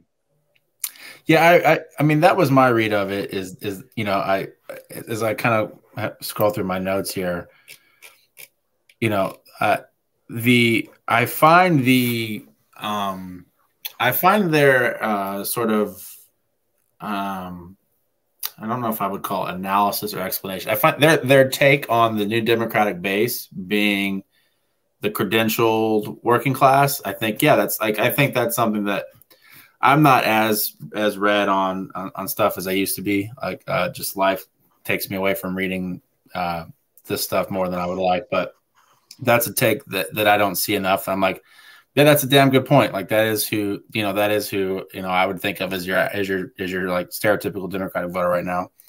But most of this, my kind of little comments as I was typing in my note app was, all right, so Biden's good, so Biden's bold, so Biden's done these great things, but it was an accident, but I'm supposed to give him credit for, it's I come out of it thinking, like you said, all right, so Biden doesn't totally suck, but you didn't tell me if I should get on board or not. That is probably in one sentence my takeaway from this, which is weird because if you hand me something that Bob Brenner writes, I wouldn't think I would come out of it saying, is Bob Brenner telling me to be a Bidenist? That's just not who I would think would be doing that. But I mean, that's what's weird. there's been a lot of people who've told me to be a Bidenist in the last 2 years that were staunch anti-Obamanists, and I'm like, are you gaslighting me? Do you know something I don't? Is there some big thing coming down the line that, because all I see is like, okay, student loans are going to kick back in, all the major provisions of the COVID years are gone away, but you're not making people pay back those PPP loans. God forbid. You haven't done court reform. You still don't win states yet. In a way, even when you do win, like Kentucky Democrat or Louisiana Democrat wins, they actually can't like overcome their legislature. I don't see how this is not a broken system that has because that to me what explains the continuity of these politics. It's like, this is a system that is so fractured that it only has so many things it's going to do. And despite the ideological tone and like I don't deny fascistic rhetoric out of the Trump years. Like, that was a real thing. I remember the uptick in hate crimes, although I would like to tell people the uptick in hate crimes has continued when Democrats win too. So you can't, like, that isn't actually explanatory then. Like, there's a whole lot of stuff that has happened that makes a lot of what we said during the Trump years harder to say now. Which also means that, like, Trump in 2024 is actually a completely different thing. Not just because it's post January 6th, but also because, like, a whole lot of, like, the meanness of the Republican Party actually dramatically increased post-Trump, for example. Like, the politicizing children in ways that we have not seen since, like, actually the early Bush administration, when they went on their weird anti-gay marriage crusade. Which also everybody's forgot about, is like another thing where I'm like, well, Trumpism actually is not that different from traditional Republicanism, but whatever. I just don't know. But I guess I feel more comfortable talking about the left than general society, even though, as we've all said, fuck if we know what the left even is anymore. And even there, I don't know. Like, I'm seeing like, we say, okay, would MAGA communism grow? Well, it attracts streams of 5,000. I don't know any, like, regular left podcast does that. But there's also no, like, if you're a regular, like, Bernie Sanders or even a Marxist leftist, there's a plethora of people you can go to. If you're one of these, like, niche Twitter new ideologues, there's only a few people you can go to. So it means it's not really as explanatory as you think. But I will also say there's a lot of weird right-wingish politics emerging in the left that won't call itself conservatism or whatever. Like I think we are seeing that. For example, well, not just MAGA communism. There's we had that whole post-left term. A lot of those people just became Republicans, but we had that whole big post-left term for a while. We have seen leftists pick up anti-COVID conspiracy stuff. I realize that COVID was botched by all parties, right? I realize that. I'm not saying that the Democrats or anybody handled it responsibly. I'm also not saying that, like, from the evidence that I see, that the narratives I see out of the right were the way it was handled irresponsibly. Let's see what else. I've seen a lot of people take weirdly anti-trans positions at a point where now it matters. I mean, I guess it always mattered, but like, there's literal legislation everywhere. It's weird for a bunch of leftists to be like, well, Yeah. Yeah. Well, there's would you include some left takes on Ukraine probably as being strangely conservative? I actually think both on the pro-Ukraine side and the pro-Russian side, I've seen very weirdly. There's some strange reactionary stuff. Yeah, reactionary takes from self-professed leftists on Ukraine. Yeah, on both, and I'm going to say this, and I'm not saying this because they're equal, but on both sides of that argument. Yeah. Weird pro-fucking NATO arguments. Yeah. And then, like, strange culturalist arguments trying to defend Russia as if it was, like, something else. I've seen a lot of. I think we've seen a lot of the left talking more and more about like Marxist Leninism, but also being weirdly more pro market than even we were, 10, 5 years ago. And we haven't seen stuff like Medicare for all or any of that go on the agenda of anyone who isn't like Jimmy Dore. So, like, it's not, yes, the DSA still has it in its platform, but they're not pushing it in the same way anymore. Do you think Roe is a big factor in that? I do. I think that changed a lot of the like sort of like what's the word I'm looking for? Horizon. Yeah, just like the agenda, right? Like what are we gonna get out and stump for this summer? Like I think Roe changed a lot of that. I think you're right, but I also think Biden telling everybody no fucking way, and then the progressives being like, okay, and then the social democrats who are downstream from the progressive caucus having to be like, well, we don't have any support. Yeah, that's now. Yeah. Like, look, I can't really forgive that because they initially said that didn't matter. They were going to push it until it. So it's just, look, and I'm not a defender of like, I think forced to vote is a weird thing, a parliamentary strategy stunt that's a weird hill to die on. Right. Particularly considering 1994. Which, by the way, is when that happened. So it's not like we haven't had people forcing a vote on like healthcare before. It's gone up in smoke a couple of times. And I think one of the ironies about right now is if you look at like the beginnings of, and this is one of the things I want to like push Brenner on, and I want them to like say what they mean. Because they're talking about this big accidental pro-worker agenda, but I'm like, on stuff that we've been arguing for that's pro-worker, that even a neoliberal like Hillary Clinton was for in 1992, 2, 3, and 4.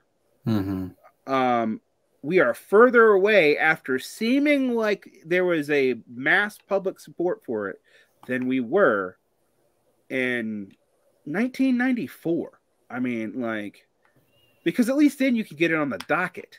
Yeah. Like, and like, so, I mean, part of this to me is like, I don't know. Would we say this is Bob Blenner's black pill? He's just like, well, I guess there's a worse future than Bidenism, so just take it. Like, I don't know. I think, I kind of want to, I think it's more, it's almost like waiting for him or the two of them to come up with like a piece that they've actually kind of like let bake a bit more thoroughly. Actually kept going for a while, but yeah, I mean, it just doesn't seem like you said, like Tim Barker said, like where's the Marxism in this really? Yeah. I mean, when there is where it's at, I guess is the beginning, how they define class politics, although defining class struggle is completely separate from class politics is weird. I guess it's there. I guess it's also a not conceding the things like the PMC thesis and making sure that we're still talking about groups of workers. But when they get into the Bidenism stuff, it's like, what do you expect people to do? You literally say that like class compromise is impossible. Although, I think as we all said, that's the part where they're the weakest on actually arguing for it. And that's probably the biggest thing. This class compromise is impossible. There's divisions amongst the working class itself. De-alignment is not sufficient, but because it implies, here's why I think they make the de-alignment argument. Is they're implying that realignment's not possible. That's what I think they're trying to imply. Like, that's the only reason they went after that, because they don't actually disagree on the description at all. In fact, what they describe is de-alignment. But but they say like, oh, the error is that they think we can return to mass politics again, of working class politics again. And I guess it's because they think the 1930s was not class politics, except in the few cases it was. And then the civil rights movement was, but they don't ever like reincorporate that or explain it or anything. Like that's just thrown out there. Yeah. Well, I don't know. I'm more confused now. I was gonna say, yeah. To wrap everything together in a bow, what do you think? People, to the extent that everything can be concluded, what do you think? What do you and or think others should either can or should take from this? I think what we can say is the left, broadly speaking, and by that I don't mean Democrats, but I do mean everyone from social democrats all the way over to like left communist and Marxist Leninist and like people in sectarian groups, anarcho-communist, whoever, modern monetary theorist, whatever group you want to put in that. Modern monetary theorists who are left wing because they're right wing modern monetary theorists. Of course there are. Yeah, right wing everything. Fuck, they're somehow right wing Marxist. But whatever. I think that the left is in a moment of shambles, but it's not just for the reasons explicitly stated in the piece. It's for the reasons that the piece implies. And that despite social breakdown being so bad that in 2001 we were literally talking about civil war. Just want to remind people of that again. There's a remarkable continuity in politics. And it doesn't really look like neoliberalism, but we don't really know what it is. In fact, it doesn't seem settled what it is, but it doesn't seem to be just a Democrat or Republican issue. It's not about who's going to win, like, in that race. And some of the things driving this are larger than American politics, which, again, they hint at but don't go into. Issues with China. I mean, one of the things about the rise of China is, like, China's growth has actually dramatically slowed. It's picked back up recently, actually very recently, but, like, it had a rough 2022. And we have evidence of a business cycle and a housing crisis in China. We also see the Belt and Road Initiative really run out of steam. Europe's a fucking basket case. Like, what do you guys like? Okay, when Macron, like, this is out of the purview of this, but when Macron loses because of these insurrections, who benefits? Mélenchon or Le Pen? We don't know. I can flip a coin on who I think's win that. Although the odds are, frankly, slightly on Le Pen. If I were a bettor, I'd go that way. Yeah, I mean, Mélenchon has gotten closer and closer. For those of you who don't know, Mélenchon is a coalition of the French left that's replaced the Socialist Party. But it's not winning. I mean, we talked about this before. This is a worldwide phenomenon. This is not just a U.S. phenomenon. The exceptions seem to be like the Tories as a whole seem to be able to like run the UK economy into the gutter and like maybe even shoot people in the streets. But since the Labour is so strong, it's not clear that they would win under those conditions, despite the fact that like Tory governments fail like what every 4 months or something. Usually. And since David Cameron is like, oh well, someone made it 6 months, it's about time for another election. And yet I guess maybe like Trudeau has no, like, it seems like, the Canadian center liberals are gonna like rule forever. I have no idea.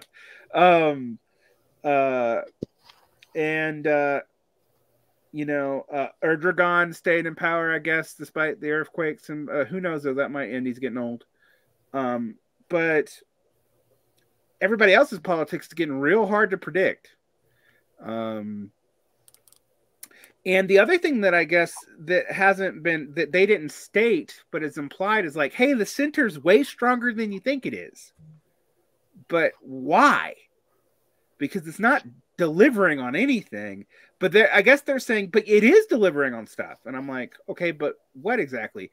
Do you really think DEI employment is enough to keep the Democrats in power? particularly when universities are less relevant. Well, yeah, and there's a bill in at least a bill in every legislature to get rid of DEI. Right. Like, So it's just it just seems to me to be a wild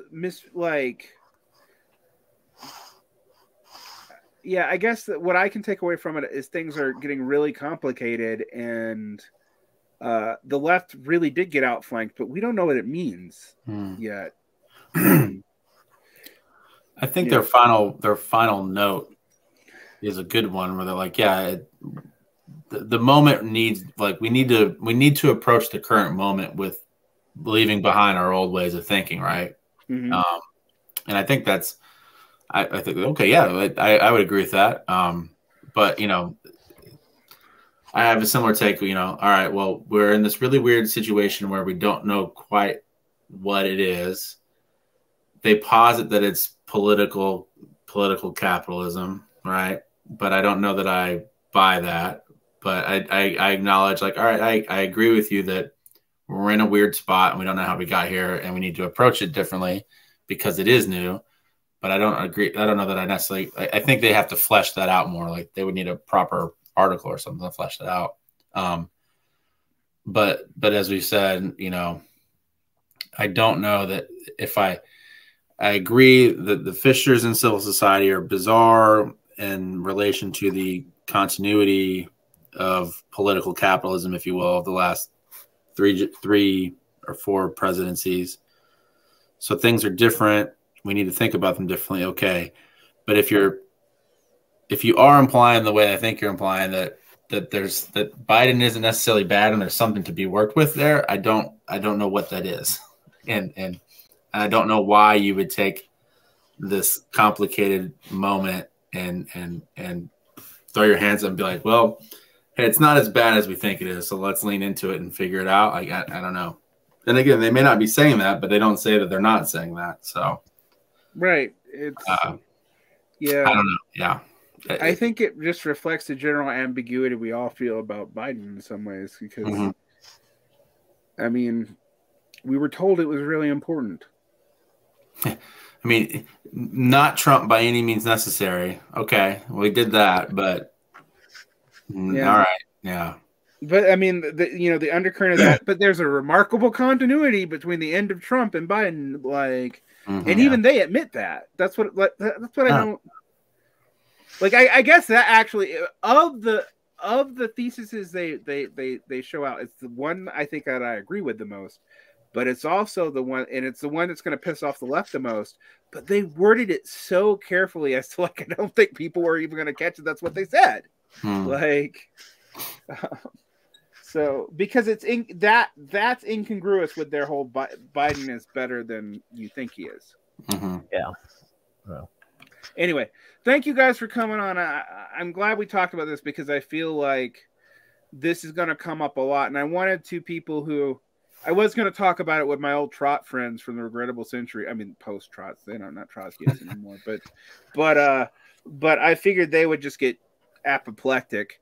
They're not claiming they're Trots anymore.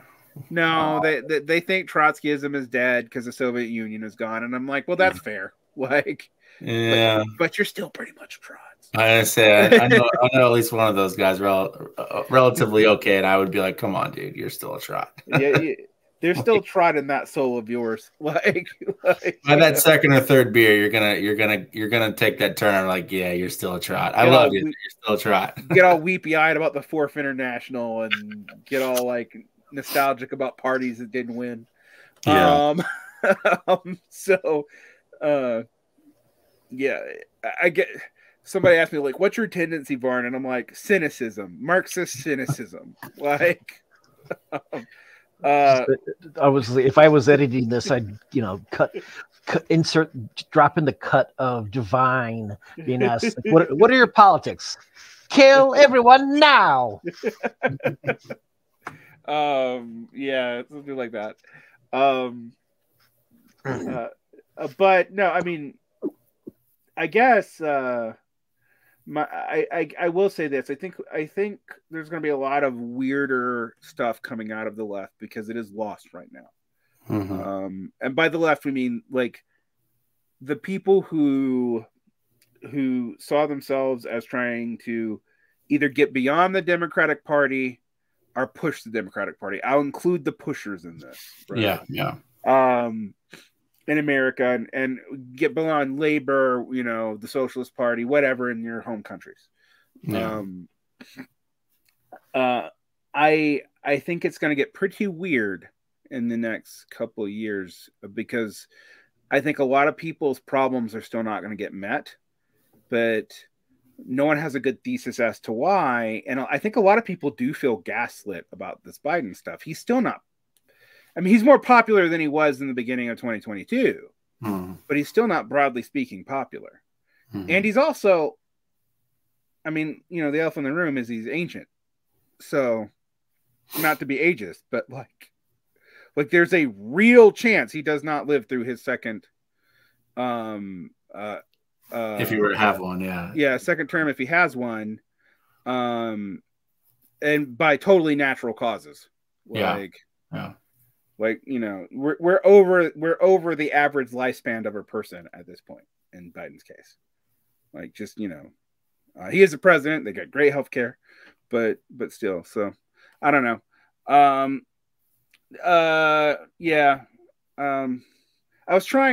been lately trying to like break character and end on a positive note about something like good. I was to say, my only thought about it, something I thought about at the beginning of, I don't know, a couple of years ago, when the election was after the election was happening, was think of like, okay, who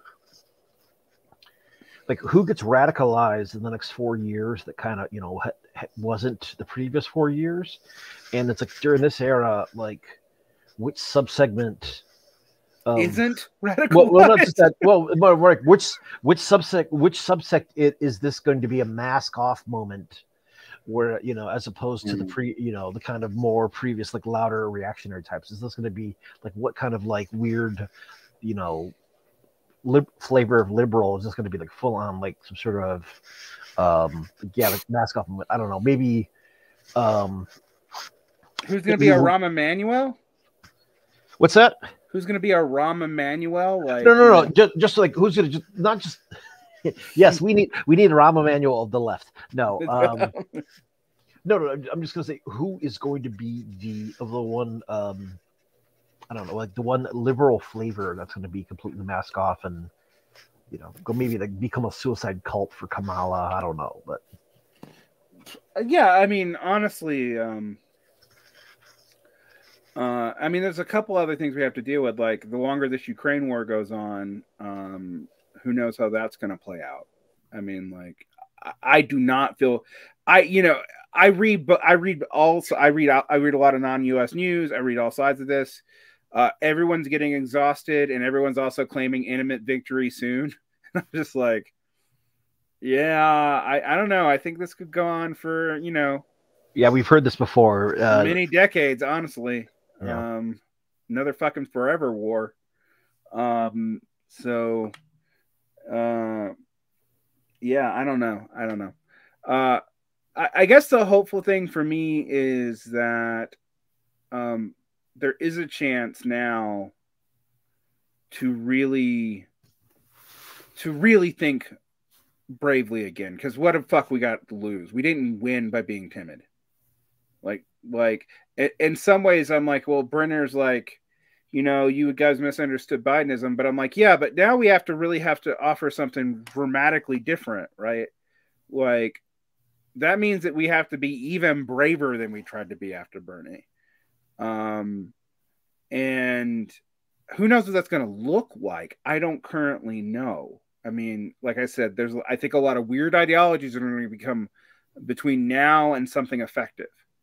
And, you know, if I had to put my money on things, depending on what happens at this next DSA convention, you could be like the SDS. It could collapse really fast, or it could revitalize. It all depends on a couple of things in the next year or so.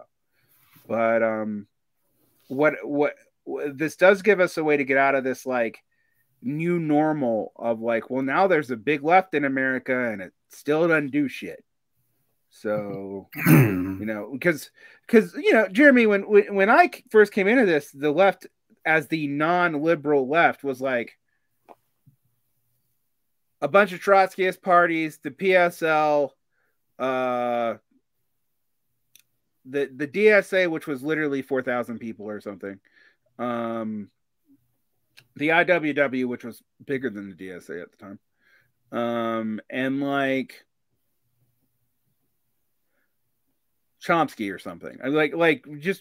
We have to go all the way back to like what it was like to be a nascent leftist at the beginning, and like the Obama years, and that's a very different time.